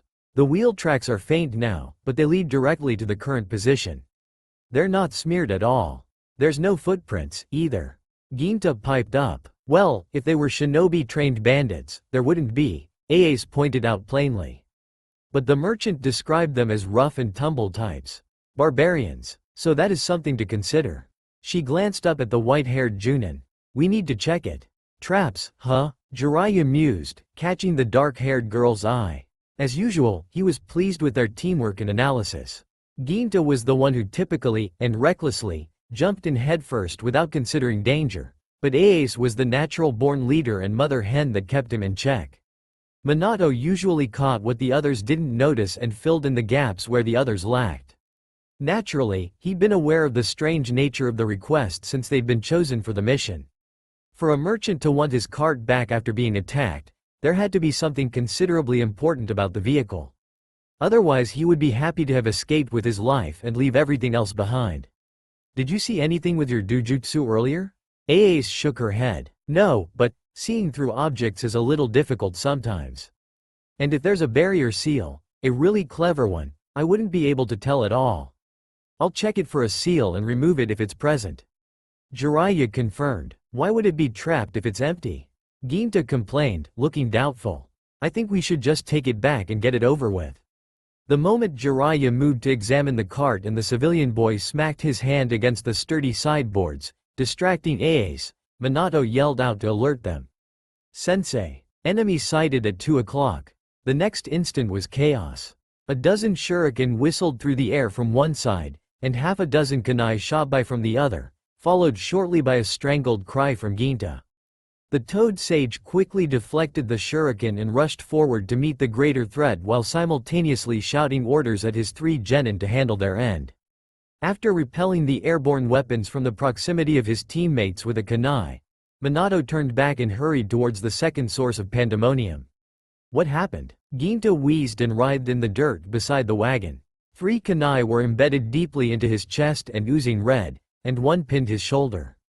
Ace crouched over him, intent on removing the blades and healing what she could. It was trapped. She bit out as her hands flared up with the gentle green chakra of the mystical palm. I told him not to touch it. The kunai, it looks like one hit a vital area. I'm not sure I can do much, Minato. There was an uncertain tremor to her voice. Minato cast a glance towards their sensei, who was engaging the enemy, the lone enemy, and briefly scanned the area to ensure there were no more surprises in wait. There's no one else, Ace assured him, Byakugan activated. It's just one enemy. But, again, her words failed her as she scanned her teammate's body, noting that one kunai had punctured his lung and no amount of her level of healing would help it. Just worry about Ginta, Ace. I'll handle any stray attacks. The civilian boy let out a wet cough and blood trickled from his mouth. I'll do what I can. They'd faced injuries before, they'd faced danger, but none that had ambushed them as suddenly as this. Ginta's life was hanging within the balance and they were reacting the best they could. Yet there wasn't much that could be done. Minato crouched in a defensive posture, kunai gripped in hand, as he guarded his teammates. However, Jiraiya made short work of the enemy, quickly knocking him out of commission. He hadn't aimed to kill the man, because he could provide useful information on this strange mission, so he opted to take him back to Konoha for interrogation. He quickly summoned storage toads which consumed the enemy nin as well as the strange cart for quick transportation back to the village, and as soon as that task was set he rushed to his genin's side. His jaw set as he scanned the scene. It was painful to look at. He'd witnessed countless casualties and injuries on the warfront, but these were just kids. Genin, his genin. He was responsible for them and to see one in such a wretched state was borderline traumatizing. Ayaza's hands were bloodied from extracting the kunai from her teammate's body and applying pressure to keep certain wounds shut. Her mystical palm had done all that it could, but no one on the team was a skilled medic. He quickly intervened, taking a roll of bandages from the Hyuga girl, and set to work on applying makeshift tourniquets. What's the damage? Ginta's lung was punctured badly. We need to get him to the hospital right away, sensei. Minato was the one to speak. Ace was shaken terribly and nothing the blonde could do would comfort her. Though he was usually collected and calm, his voice trembled. Once the boy was in a state to be moved, Jiraiya carefully hefted him up and into his hold. We'll run. Help Ace and keep an eye out for all of us. Minato nodded. Right. The aftermath of the mission was a mess. The enemy ninja had been thoroughly interrogated by T&I. The merchant who requested the mission was taken into custody and questioned as well, but cracked quickly and easily. It was discovered that, due to war times, illegal weapons trade became a popular occupation and a certain group of civilians within the village engaged in such dealings. Apparently, escort missions were too expensive to file and carrying arms was a cheaper option. In order to introduce the weapons into Konoha without any trouble, a scheme had been hatched to have local shinobi bring the cargo past the gates since they had the privilege of skipping inspection. It could have been clever, had the situation been handled differently. When ninja from the border towns, where defenses were weak, caught wind of the newly risen trade business, they took it upon themselves to obtain the weapons for use in the war. For this reason, merchants had taken to concealing their stocks within the hollow spaces of their traveling carts and covering them with seals and traps to prevent theft. Belatedly, because of these circumstances, its rank had been promoted to B. Ginta's status was touch and go the moment his team returned him to the village. He was immediately carted to the emergency room for treatment and, after hours of surgery, was placed in recovery and watched over carefully. It was a grave injury and, even if he managed to pull through, there was doubt that his lung would ever completely heal. Minato and Ace intended to remain at the hospital, at their teammates' side, but Jiraiya strictly insisted that they return home to rest for the time being. The sun had sunk in well past the horizon when the blonde arrived at his apartment. Taji was still away on her mission, and as usual, Nami was waiting up alone for her brother to return.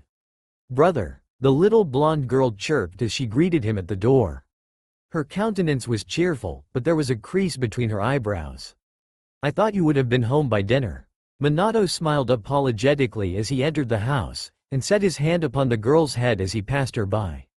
"Sorry, Nami, he paused, but only briefly, ran into some trouble." Though he looked exhausted as he usually did when he returned from missions, the look on his face was forced, she noticed. He was always so good at keeping up a neutral expression that this change was unsettling. Whatever had happened with his team, it was definitely something to worry about. Nami's eyes followed her brother's form as he removed his shoes and ambled down the hallway. His shoulders were tense. "Something is wrong." The smile dropped from her face as she stepped after him a little hesitantly. "I warmed up some leftovers, but they're probably cold again by now." "I'll heat them up again?" "Thanks, Nami. But I'm going to take a bath first. I'll eat when I'm done," he mentioned gently, casting her another strange smile as he continued down the hallway, towards the bath. It was then that she caught sight of the dried flecks of blood on his clothing. Something happened. What happened? A painful sting of curiosity and uncertainty nagged at her, yet she couldn't find the courage to outright confront him. Instead, all she could manage was a vague smile of her own. Right. I'll wait for you." Without another word, she left him to his own devices and wandered to the kitchen. Nami's hands trembled as she tapped down the heating button on the rice cooker. She knew that being a shinobi was dangerous business. People died in the line of duty constantly, and they also killed friends, comrades, enemies. They always said that the first kill was a defining moment in the life of a ninja, and witnessing a first death was, as well. Something detrimental like that must have occurred, for him to behave in such a way. "There's nothing I can do," Nami thought grimly. "I don't want him to get hurt, but I can't stop it." She knew what he would become, what he would grow to be. Encountering difficult and awful situations was necessary to build character. It wouldn't end here. This is the kind of world I live in now. The kind of world we live in. If only Taji were home. She could handle this situation, she was experienced in the matter. But Nami? She was a civilian at heart and an academy student in the present. She'd never killed a person in her 2 lives and she'd never even seen someone die. "I didn't think something like this would happen so soon. And here I was, so happy that I'd met Kushina, I wanted to tell him about it." Her brow furrowed. "I never even think about what he might come across during his missions. I guess I put too much faith in Jiraiya and, maybe I'm a little naive." "I'm too naive." It wasn't until the 2 children were sitting down to eat that Nami was able to say what she wanted. "Did something bad happen, brother?" she asked in an undertone, barely over a mutter, as she picked at the rice in her bowl. Her voice caught. When he'd met her gaze, blue eyes locking with blue, he briefly looked as if he wanted to cry. "No, don't. Please don't cry." Her teeth bit into her lip. Minato carefully set down his chopsticks and rubbed at the back of his neck, a habit of agitation. Nami was perceptive, but he wavered on whether or not he should share the story. She was still young. Telling her about the ugly nature of a shinobi's life, even if she was on the pathway to becoming one, seemed too unkind. That, and he wasn't completely certain that he could explain it without becoming an emotional wreck. He didn't want to worry her. She was still young, and didn't deserve heavy burdens on her small shoulders. But at the same time, she was shrewd and would definitely notice when he was avoiding the subject. She would pry, she was naturally curious. But more than that, she was concerned. In the end, being honest with her was best, even if it was cruel. Sugar-coating the world of shinobi was just something that shouldn't be done. His eyes lowered as he spoke. Ginto was injured during the mission. He might not make it. As much as that sentence hurt, saying it was a great relief. Holding the grief inside was almost too much to bear. Nami's eyes widened as the weight of the sentence registered. She'd never personally met Ginta, or any of her brother's team, but she knew how important they were to him and she could understand the impact. Brother, he shook his head and looked up. But I guess only time will tell. I'm going to see him tomorrow, with Ace. There, he'd set up his shinobi mask again, concealing his emotions. Nami wasn't sure if that was a good sign or not. Minato's eyes drifted briefly towards his sister's bangs and his eyebrows furrowed. How was your first day of school? He asked with a slight grin. Oh, it was fine. Nami replied. The tense atmosphere from before had melted away, but the underlying problem hadn't disappeared. She wondered if this was the way of life for shinobi. Taji often buried away her feelings too, she'd noticed. They were all so strong. This was who they were born to be. As for her, she had no idea. She was a child. She was weak. There are some things I can't do. Nami fiddled with the end of one of her braids as she stared vacantly towards the front of the classroom. Minato's kunoichi teammate, Ayano or Aya something, she recalled vaguely, had come to meet him that morning so they could visit Ginta together. The Hyuga brought news that the boy's health was in stable condition, though there were murmurs of his future career as a shinobi being at risk. It was reminiscent of Rock Lee's situation during the Chunin exams when he faced Gaara. From what little she gathered while walking partway through the village with the duo until they went their separate ways, it was a fairly common occurrence among ranked ninja. Critical injuries often resulted in unreliable conditions that could endanger entire missions, so those that received such injuries either retired from the field and worked petty jobs within the village or underwent rehabilitation that was rarely successful. It seemed they ended up at the same place regardless. In other words, when a ninja was no longer able to perform as a ninja, they were essentially demoted to civilian level. They were useless. Neither knew of the outcome their teammate would face, but Nami figured that Ginta would most likely be a genin forever, working the missions desk in the Hokage's building until he got sick of it. The girl slowly stirred from her thoughts as a loud sneeze from one of her classmates sounded. She'd taken up residence in the set of desks at the very back of the room, close to the window. It was the first time she'd ever had the opportunity to take that special seat in a classroom, so she wasn't going to give it up to someone less worthy. From there, she could see practically all of the other 11 students in the classroom. Suzume was sitting attentively at the front, of course, because she just seemed the obsequious type. But sitting in the far side of the room meant she would be exposed to the class slackers, too. To her right, the Inuzuka she'd met before was idly doodling on the edges of his notes scroll. The only thing that was particularly intriguing about him was the accessory that tagged along at his heels. A small, cocoa-brown ninkin with pointed ears. It snoozed beside him on the bench, and occasionally kicked out a hind leg when something disturbed it in dreamland.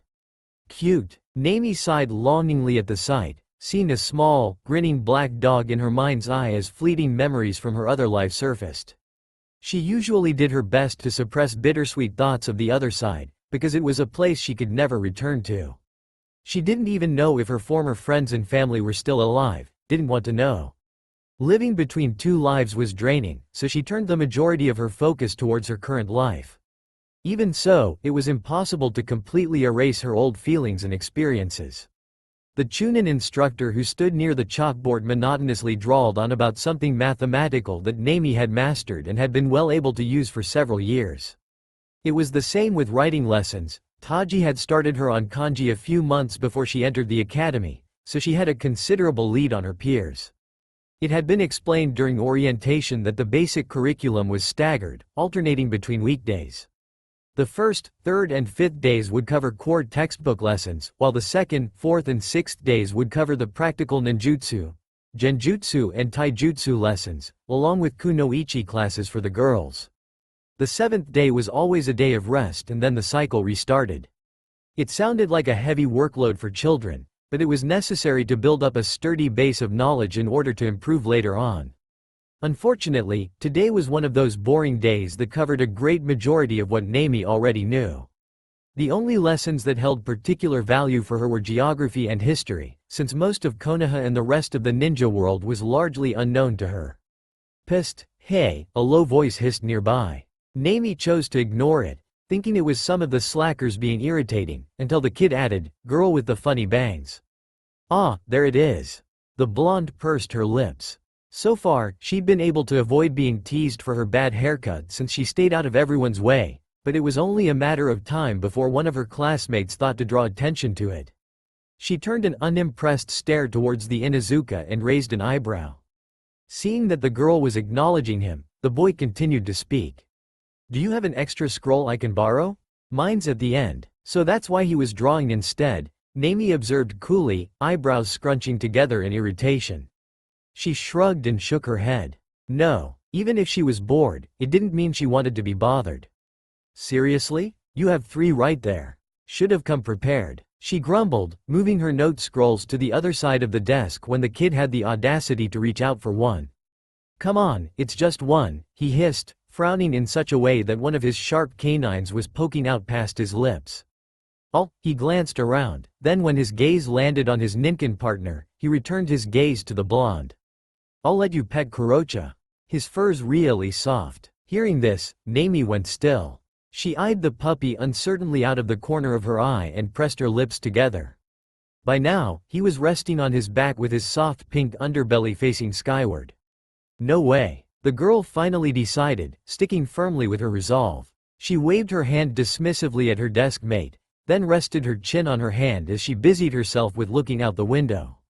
"Stingy strawhead," the russet-haired boy accused, perhaps a little louder than necessary.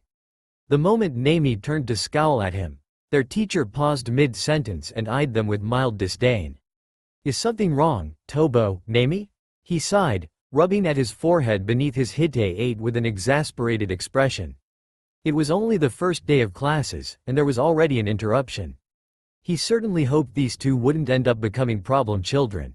Nami's face colored as she bit her lip and wrenched her head back to the window, ignoring both her classmate and teacher.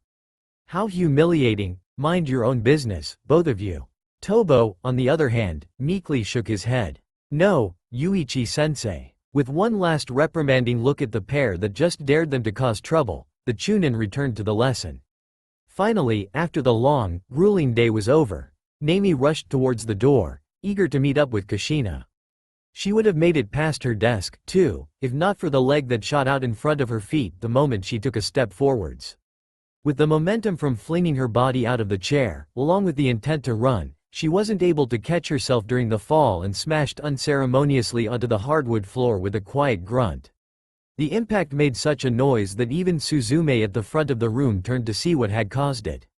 A loud, obnoxious laugh sounded from above. She didn't even need to look to know it was Inuzuka Tobo. Nami moved to her knees and rubbed at her chin to ease away the throbbing sting. She checked her teeth to make sure they were still connected to the gums. One of her baby teeth had been wiggling lately, so she was worried it might have been knocked out, and they were. "Wow, your reflexes are really bad, strawhead," the boy observed. Slowly, the girl grasped the edge of the closest desk and hauled herself to her feet before sending a glower at the boy.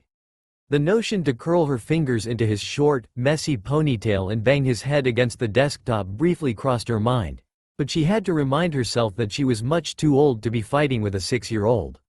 "I don't need to be another Kushina," Nami consoled herself grimly. But she wasn't going to put up with this if it turned into habitual bullying. Without a word, Nami headed to the door. She heard the boy scoff and grumble something under his breath, but by then she'd already set foot in the hallway. "He's just the type of brat I hate," Nami groused internally. "Why the hell did I have to get put in the same class as him?" She rubbed at her chin again, noting that it would probably bruise. The park was empty when she arrived. She'd certainly considered the possibility that Kushina would have forgotten her agreement. The girl did seem a bit scatterbrained. For that reason, the blonde was only mildly disappointed.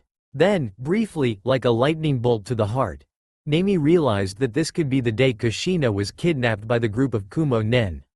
Her heart began to beat erratically and her breath came in short pulls as the pressure settled in. She glanced around the area sharply, just to be completely certain she hadn't overlooked that vibrant red hair. No, it was impossible to miss that. What do I do? What do I do? Nami tried to calm her nerves, but they were just out of her control. The words were churning around in her head and a cold sweat seeped its way across her skin. This is it. This is one of those crucial turning points. Minato was the only one who realized she was missing at first, right? If he hasn't noticed it yet, then. The gears within her mind were turning, whirring, yet simultaneously standing still. What happens if I try to stop him? What happens if Kumo gains custody of an Uzumaki? What if Konoha never gets the next Jinchuriki back? Who becomes the next host? She was standing at a bleak crossroads, evaluating both possible routes to her plan in a state of sheer panic. At this time, only a loop of questions occurred to her. Thinking on future ramifications was nigh impossible. In essence, all it would really take was a simple flip of a coin to decide. Fate was not fixed, and there was no set path in this world. The chance to change everything was at her fingertips and the notion to play God with that malleable chain of events was tempting. But could she handle those repercussions if, no, when, because it was inevitable, it all fell apart? What was done could not be undone. Time flowed only in one direction. It was too soon. It was too much. All of that mental preparation she'd set up was useless, because being faced with the immediate option to alter reality was a far cry from visualizing it from a safe distance. She recalled how powerless she'd been when Minato experienced that painful event during a mission. Some things were out of her control, out of her reach. There was so much she wanted to do, yet was unable. I can't handle this. A muffled sob forced its way past Nami's lips as she threaded her fingers through her hair and pressed her knuckles against her scalp. The burden was far too heavy. She couldn't do anything. This wasn't what she was meant to do, couldn't do. She, just like the rest, was a slave to the predetermined timeline. The most she could do was heckle it as it passed on by, like an irritated spectator. View it as it happened, but never change it, because what could a 6-year-old girl do? No, she wasn't a girl. She was an adult woman. But she was so painfully normal and useless that she may as well have been a child. Why am I here? What's my purpose? Do I even have one? Reason slipped from her grasp in perfect sync with the tears that began to drip down her blanched cheeks. Then, something frightfully red zipped past her line of vision. With the quiet sound of soles hitting the sandy ground, the confused, concerned face of Uzumaki Kushina was immediately in Nami's personal space, and a hand was set nervously upon her shoulder. Hey, don't cry. Don't cry. I wasn't going to ditch you or anything, Ibane. The redhead spoke so rapidly that she nearly jumbled her words. I was just gonna. Her violet eyes had wandered towards the tree she jumped from only moments before, but seeing the state the girl was in, she decided against explaining her reasons. Nami's eyes were wide in wonder and her lips were pressed together to keep them from wobbling. The red-headed girl kneeling before her was speaking, but whatever she said eluded the girl. Her head was swimming and her ears were plugged with water. Slowly, the world came back into focus. Kushina Ne-chan, the blonde murmured with a stuffy sniffle, raising a hand to wipe her eyes dry. You're late. The Uzumaki girl's helpless expression crumbled in immense relief. She did take a moment to warily eye the girl, but when the child didn't show any signs of relapsing, she straightened and set her hands on her hips. Hey, the boss is the one who determines that. Now don't go turning into a mushy crybaby on me, Nami brat. I made good on my promise. That was an awful freak out. I'm embarrassed. She lowered her hands to the hem of her long shirt and kneaded it between her fingers as she kept her eyes glued to the ground. I'll have to work on that. So, you want to learn some of my awesome moves, huh? Kushina took a moment to survey the area. You'll need to build up to him. Guess I'll have to train you. Nami peeked up at the redhead, eyes narrowed slightly. That's not necessary. I think my current training's prepared me enough. Oh yeah? Kushina tried, raising an eyebrow. For a scrawny kid who barely reached her elbows in height, she sure had a big way of talking. I'll be the judge of that. She hummed thoughtfully and tapped a finger to her lip before grinning widely. Probably, you should run 10 laps around the park, then come back and do a round of 100 push-ups. If you don't come up wheezing, sure, I'll teach you right away. Naomi only barely faltered at the boisterous demands. Not good, my stamina isn't that great. I don't have even a quarter of the ridiculous energy reserves this girl has. But, well, I can't expect any less from an Uzumaki. She assessed the circumference of the park with a brief glance before nodding slowly. Her maximum record was one slow lap around half of Konoha, but even that was pushing her near her limits. But for such a small area, she felt somewhat confident. Yeah, you're on, Kushina-ne-chan. Without another word, the small blonde set off at a light jogging pace. She collapsed to the dirt unceremoniously on her 38th push-up, chest heaving. Damn, her eyes clenched shut as she hissed out a curse. I overestimated this body. But, seriously, all this just to learn a German suplex? What's next? Training with bears in the forest. She didn't even know if bears were native to the area, but she wouldn't put it past the red-hot girl to try. With a little difficulty due to her trembling arms, Naomi rolled herself over onto her back and stared up at the darkening sky. Kushina's smug face soon entered her field of vision, blocking the sun.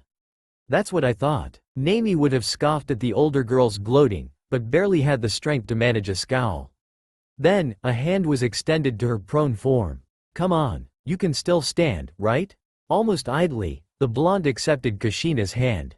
The girl's fingers gripped hers firmly as she hauled her up with little mercy to her exhausted body. Naomi stumbled only once, then regained her balance and took a deep breath. I was close. The redhead nodded vigorously. You were. But, you know, the deal was 100 push-ups, Naomi brat. I'm not telling you anything, till you survive that. You're a slave driver. Naomi accused moodily. Do you know I'm only 6 years old? Ha. Kushina guffawed loudly as she put her hands on her hips. I was doing more than that at your age. It's easy as pie. Just watch, TT Ebane. Before Naomi could protest, the redhead was already tearing off across the grounds. Then, when she completed the 10 short laps, she dropped to the ground, look, one hand, and proceeded to complete a set of 100 push-ups on one hand only. Without breaking a sweat or coming up even remotely warm when she was done. Naomi sighed. Amazing. Maybe the older girl just didn't realize a 6-year age advantage, and the unrivaled vitality from her lineage gave her a considerable lead. Still, though, it was somewhat awe-inspiring to see the crazy redhead in action. And a little encouraging. Kushina popped back up on her feet and grinned. Better believe it. Her eyes wandered up towards the sunset and she sighed. Well, that's it for today. I'm busy tomorrow, but come back the day after next. Ah, okay. Naomi agreed, nodding. To be honest, she was relieved. Right. I'm expecting to see some improvement. Right. See you, Kushina-ne-chan. She waved the older girl off with a tired gesture and slowly plodded home. For the next 2 weeks, the pair met a handful of times. Unfortunately for Naomi, taijutsu classes wore on her strength and her stamina level was still low. She wasn't any closer to learning that move she'd stupidly demanded to be taught, but at the very least she enjoyed spending time with the red-hot firecracker of a kunoichi. Probably, Uzumaki Kushina was the closest thing to a friend she had. And she suspected it went both ways, even though it was never directly acknowledged. Eventually, Naomi came to the conclusion that there was no way she could attempt to botch the timeline in such a way that it would harm the health or happiness of her young mentor. She was a good girl, with a good heart, who deserved the happiness she would have with her future husband and son, no matter how short-lived. And so, the choice was narrowed down to one. You've been out pretty late these past few days, Taji commented in a casual manner that did well to hide her curiosity as she stirred a steaming pot of stew on the stove. Training already? Naomi kicked her feet back and forth as she sat on the dinner table, not appropriate in the least, but she hadn't been reprimanded yet, skinning potatoes for the simmering concoction. Her guardian had finally returned from her mission when the war's end was declared and, after dealing with a few grueling operations at the hospital, had at last found the time to relax with the 2 blonde children.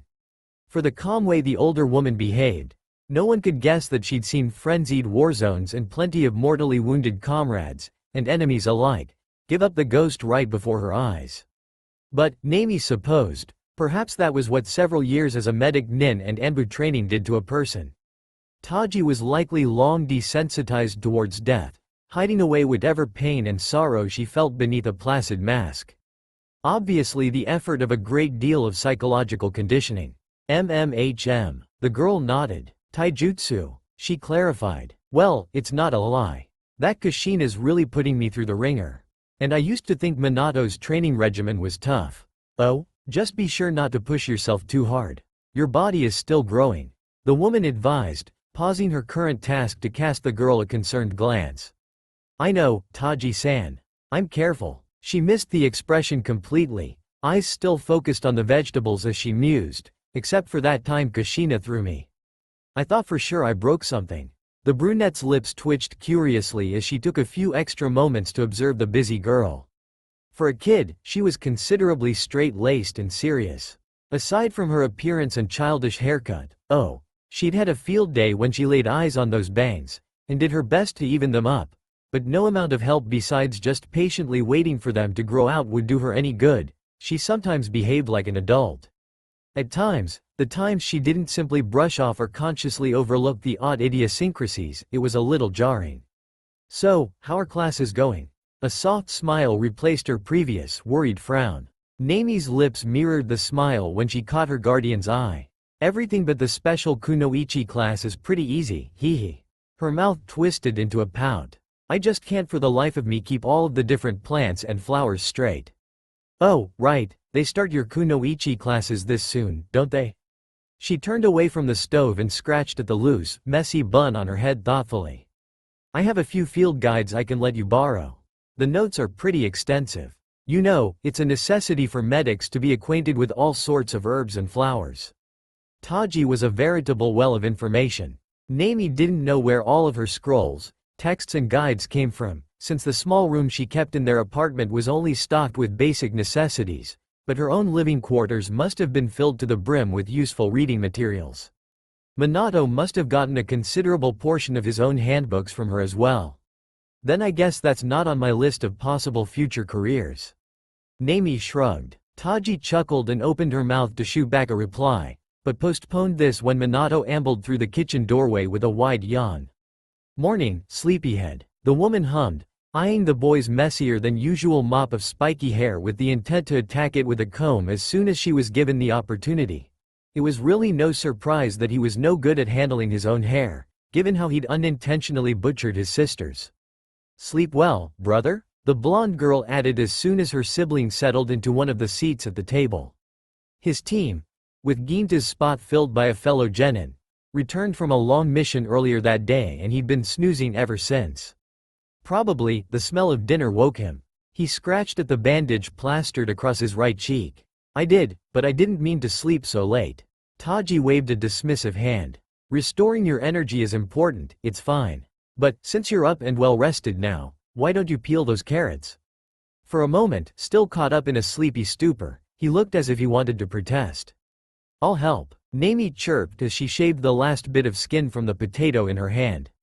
She hopped down from the table and fetched another knife from the counter before taking a seat beside her brother and separating the carrots into two piles. Cooking was never a specific, or even favored, hobby of hers, but she did enjoy the atmosphere that came about when a family came together to prepare a meal. It always added a special flavor to the food.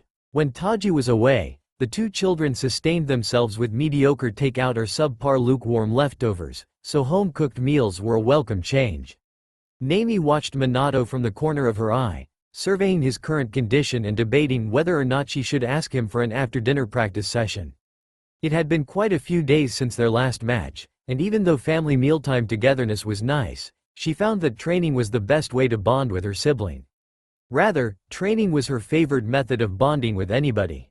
Fighting styles, manners of teaching, explaining and posturing during a sparring match all revealed more than words or attitudes she discovered, and even during her taijutsu matches at the academy it was a curious thing to observe. She'd come to know more about a handful of her classmates through fighting than speaking. She hadn't even exchanged words with all but 3 of her peers. The same could be said for teachers. She slowly began to recognize when any one of the 3 chunins that handled the practical class were less than enthusiastic about instructing it even when they put up a cheerful front and barreled through the lesson plan. Nami? The blonde snapped out of the stupor she hadn't been aware of and blinked at her brother. Ah, I was caught staring. Not very ninja-esque. She brushed off her surprise and beamed winningly as she turned to fully face the boy.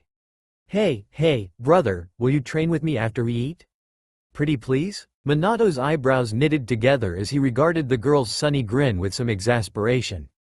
He was about to decline and attempt to convince her to ask again tomorrow when he had a day off to rest, but then considered that she'd halved the current chore for him, probably just for an occasion. Sometimes, he noticed, she was crafty that way. Nami picked up on his reluctance and quickly added, I know you're tired, but tomorrow we're having sparring matches in taijutsu class. And it's for a grade this time, not just trials. I want to run something by you. Even if it's just for a few minutes. She stuck out her bottom lip to a slight degree and furrowed her eyebrows. Minato exhaled and let his shoulders slump, then caught Taji's eye and shrugged. What can you do? He glanced back at his sister. Alright, I can spare some time. Yes. Nami cheered, pumping her fist in the air in victory, and consequently dropping the carrot she was peeling. Nami, please, be a little more careful. Taji reprimanded gently. After nearly a month training with Kushina, Nami had finally risen to a level where the redhead would indulge her techniques. Being able to perform her version of the German suplex involved having a great deal of upper body strength and enough flexibility to execute a bridge. Nami wasn't sure how close she was to being able to pull off the completed move just yet, since they hadn't actually practiced it physically, but at the very least she had gained extra strength training and believed she was well on her way. It was a little vain, and completely reckless, but Nami wanted to be able to perform the technique during her sparring match the next day. There was no one better than Minato to help polish the move. If she managed to succeed here, then she could definitely apply the move in a spar against her classmates. What did you want to show me? The older blonde asked as he followed his sister towards the embankment of a nearby canal. The training grounds were too far away for such an impromptu request, but a wide open space was perfectly adequate for whatever she had in mind, it seemed. Nami hummed as she skipped down the grassy slope before stopping where it plateaued and surveying the grounds. The immediate area was deserted, though there were a few passers-by overhead on the road. She didn't mind either way. It was more nerve-wracking that perhaps her red-headed mentor might be in the vicinity to pummel her for trying the move out so soon. But given the time, she was most likely at home eating dinner. At least, she hoped. Once she was certain the red-hot redhead was nowhere nearby, Nami glanced over her shoulder eagerly. Hey brother, can you make a cage bunshin? Ah, okay. Minato nodded, and after a flash of hand signs, his presence was duplicated and he felt the immediate plummet in his chakra levels. He wasn't certain why she needed him to make a clone, but he'd long since realized that his sister didn't arbitrarily ask things if she didn't have a reason. At the very least, he wasn't so exhausted that he couldn't spare some chakra. She was wise to schedule this after dinner time. Thanks. The girl surveyed the clone and its weight, center of gravity, and then considered her own aspects. Right. If I hit it with enough power, it'll go, poof, right? Her hand splayed outwards to emphasize her question. The Minato on the left nodded, only barely containing a laugh at her animated usage of sound effects and managing an amused smile instead. It will. Okay, good. She inhaled deeply, then sank into an offensive stance. I have a new move I want to test out. His eyes widened slightly in surprise.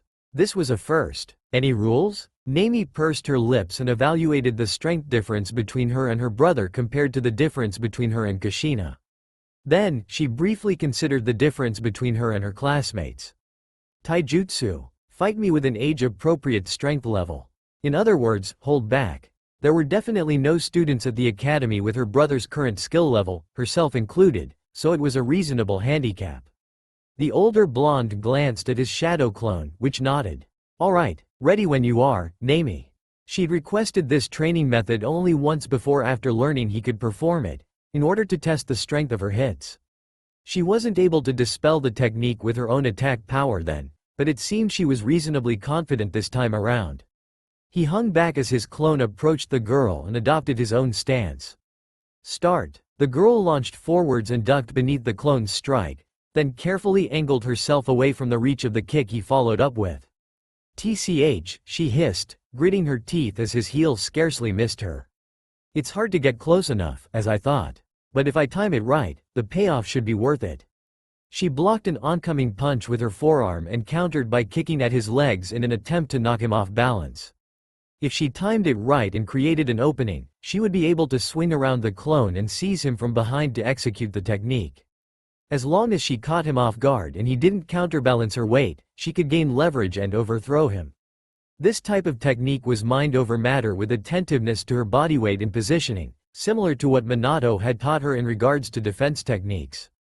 Within reason, size of the opponent didn't matter. She wasn't arrogant enough to think she could take on someone bigger than her brother. Sorry, Kushina, I'm gonna go ahead with it. The moment Nami moved to enact her plan, an open palm strike clipped her on the chin. Her teeth clacked together, reverberating almost painfully, and she balked, stumbling back a step. Something was knocked loose. Nami, Minato called abruptly, ready to dispel the jutsu and halt the match, but the blonde girl held up a hand and shook her head. Ah, it came out. She sighed, spitting her tooth towards the ground. You owe me big time, brother. With renewed vigor, she charged her brother's clone and unleashed a fierce strike that was met with a block and counter that drove her back. Damned if I can't get close. She cursed, wiping a hand across her sweaty brow. Ah, wait, no, that's it. I just had to get him to come close.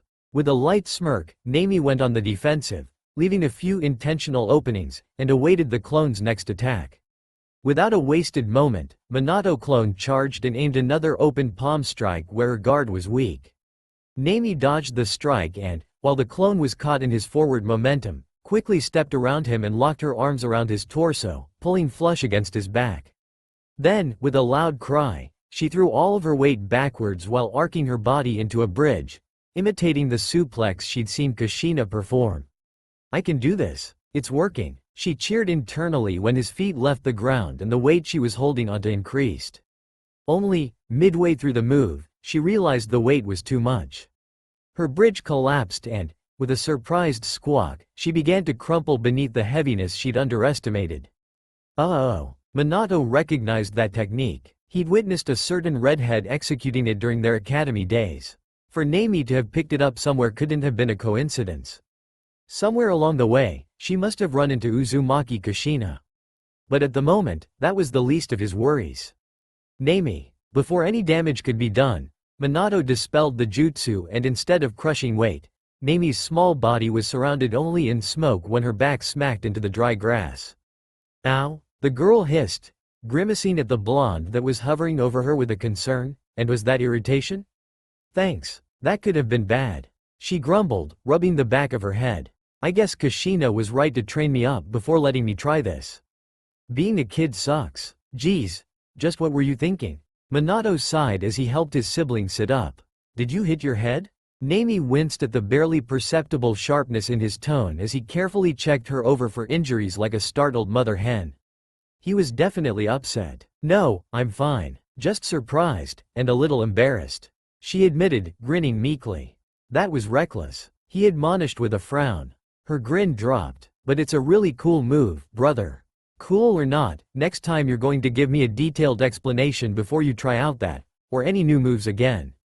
Understand? At the very least, he was glad she'd used a shadow clone of his to practice with instead of himself or someone else. He wasn't completely confident that he would have been able to move away before she could be hurt, if it had been his real body, because really, what had she been thinking, trying to pull off something like that? Maybe it had been a mistake to start teaching her taijutsu at such a young age. Not only for her sake, but his as well. Because her skill level was decent, and steadily increasing, he sometimes forgot just who he was dealing with. His 6-year-old sister. Not just another peer. If she ever got seriously hurt, especially if it was his fault, then, well, he would just have to make sure it never happened. All right, Nami agreed, cheeks coloring. It was rare to get scolded by Minato, but more than that, she was offset by the fact that she'd disappointed him. Sorry, I'll keep that in mind. Promise, as long as you understand. Minato ruffled the girl's hair as his smile returned. But, have you gotten stronger? I can still feel the sting from some of those hits. Nami's eyes narrowed. Speaking of hits, Minato, you knocked my tooth out, you know. She growled, poking her tongue through the hole where one of her front baby teeth had once been to stress her point. Huh, wasn't that one already loose? Upon seeing the girl's seething glare, coupled with the way she seriously addressed him by his name, he laughed uneasily. She was strangely sensitive about her baby teeth. Right, right. I'll buy you an ice cream on the way home. Really? You're the best, brother. Just like that, she reverted to her adorable self and hopped up onto her feet with a grin before tugging at his arm for him to do the same. He couldn't help but smile as he rose to his feet. By the way, just where did you learn that? One of his eyebrows quirked curiously. Oh, a friend. With that, she ended the conversation and hurried up the hill, calling after him to pick up the pace as well before the ice cream shop closed. A friend? She'd never mentioned one of those before. He already had an inkling of who this friend was, but it was worth investigating. As expected from a group of 6-year-olds, the class sparring matches were nothing to write home about. Their skill levels revealed that Nami didn't even need to resort to showing off with a special move. She watched with mild interest when Suzume was paired up with some other faceless classmate and suffered a spectacular loss, and with even less interest when her other classmates had their turns.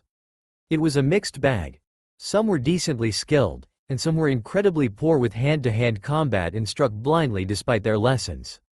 Nami tuned out most of the matches and worked on developing another skill while awaiting her turn. Given that shinobi could focus chakra towards their feet in order to tree walk and stand on liquid surfaces, she figured the same applied to keeping her feet stuck to the ground. Despite training, her child body was petite and stick-thin, so there wasn't a great amount of substance to her and it made pushing her back almost effortless during a fight. She remembered that from sparring with her brother's shadow clone. Not only that, but now that she thought about it, just what had she been thinking, trying to pull off a German suplex with her body in that shape? Nami hypothesized that, if she could succeed in keeping her feet planted to the ground, she could maintain her stance and prevent getting knocked back. Her chakra control was satisfactory enough by now to toy with the mechanics behind the idea, and she had plenty of time and boredom to go off on tangents like this during class. She abandoned those thoughts when she was finally called. The name that accompanied hers caused her to glance up in surprise. Namikaze Nami and Inazuka Tobo. Please wait until I give the signal to begin. Remember, just like the rest of the matches before you, this is bare-handed combat of any style only. No weapons. The first one to land a solid body hit wins. Now, make the seal of confrontation and get ready. The Chunin instructor called, watching as his two students moved to stand opposite each other in the designated fighting area. She'd expected to see the russet-haired boy with his ninkin in tow, but the cocoa-brown puppy remained at the sidelines, looking on happily. She wasn't certain if it was because it was a taijutsu-only match, but she was always under the impression that that particular clan included their canine partners regardless of style. Whatever the case, it worked in her favor. There was no way she could beat down such a cute puppy. Instead, she focused her attention on the lone Inazuka standing before her. There was a scowl pinching his face, but the gruffness did little to mask the obvious arrogance that he believed he had the upper hand. His stance is weak, Nami noted, surveying the boy with arrogantly narrowed blue eyes as his own hazel ones did the same. I can take him down from 3 angles in a second. She flexed her fingers and slowly sank into position, awaiting the starting signal. A smile slowly spread across her face. Payback time. Okay, looks like you're both good to go. Start, their instructor called, stepping back with clipboard in hand to evaluate the match. Nami rushed in first. Briefly, her opponent reeled back in surprise at being confronted so blatantly, but then quickly, and clumsily, avoided the sweeping high kick aimed at his head by dropping to the ground. Skirt. She does that in a skirt? Even if she's wearing shorts underneath, still. He thought, alarmed by her bold attack. She wasn't holding back. She never did, not even in basic training. Even so, regardless of her methods, this was the smallest girl in the class. Comparatively, he was one of the taller students in their year. Not only that, but she was a girl. If he was beaten, his friends would never let him live it down. Yeah, for sure, they'll tease me forever if the midget with the bad haircut wins. Like I'll let that happen. With a growl, Tobo seized Nami's leg as it soared over his head, only narrowly missing its target, and shoved her back, earning a strangled yelp from the girl. While she was off kilter, he threw a punch at her unguarded torso, only to miss as she blocked, grabbed his wrist and flung his arm away. She followed up with her own strike to his chest, but he stepped back to avoid the blow. TCH. He's not completely inept. Nami acknowledged. And he's a lot bigger. Blocking that punch kinda hurt. Better to end this ASAP. She cracked her knuckles with a frown before rushing in for another attack. Don't run away now. Run away? As if, strawhead. A few titters passed through the crowd of onlookers upon hearing the awful nickname, and some even had the nerve to repeat it as they egged on the fight. Now, focus on the match, don't talk too much, the Chunin interjected. Nami grimaced as she dodged a kick. Looks like that nickname is catching on. Brats. She hadn't expected it, but even though the boy's defense left plenty to be desired, he was quick to react and evade her hits. If her speed was just a bit better, she was sure she could keep up and overthrow him. She stood back and observed her Inuzuka opponent, eyes scanning for a definite opening. He favored his right side and left a great area of his left open, but his quickness made up for that flaw. Then, the legs. His kick was weak and he sticks to hand strikes mainly. I bet I can knock him on his ass easy. When the boy came within her reach, Nami dropped to the ground and swept her leg out towards his feet. I see what she's planning. The boy jumped over her leg a bit clumsily before he could be knocked down, and grinned. Nice try. TCH. She straightened back up with a glare. It was her fault for underestimating the kid, she knew, but it was so humiliating to be bested by a brat. Being beaten by Minato, Kushina, and even Taji, she could handle, but not this. That's it. When the russet-haired boy recovered, he'd forgotten to put up his guard. Nami rushed him, fist raised, ready to end the match. His face was only inches away. She was going to win. Just millimeters away from the moment of victory, her opponent evaded the punch with a surprised grunt and her fist overshot its mark. Nami pulled back as swiftly as she could to avoid whatever counter he had planned, and nearly escaped, until a hand tangled into one of her braids and locked her in place. Nami's astounded cry was cut short and morphed into a winded wheeze as the boy's fist collided with her stomach. Just as soon as he'd grabbed her hair, he released it, and the blonde sank to the ground on all fours, coughing. That, she breathed, teeth grinding together, that was so underhanded. Sensei. Despite her hacking and coughing, she viciously protested the hit. That can't count. I'm sorry, Nami. I didn't think anything like that would happen, but it was anything goes, so it's a legal win. Her teacher explained evenly before turning to her opponent. Winner. Inuzuka Tobo. You both did well. He approached Nami. Are you okay? Yes. Nami ignored her teacher and rose to her feet, rubbing at her torso in irritation more than pain, because it didn't hurt as much as the loss embarrassed her.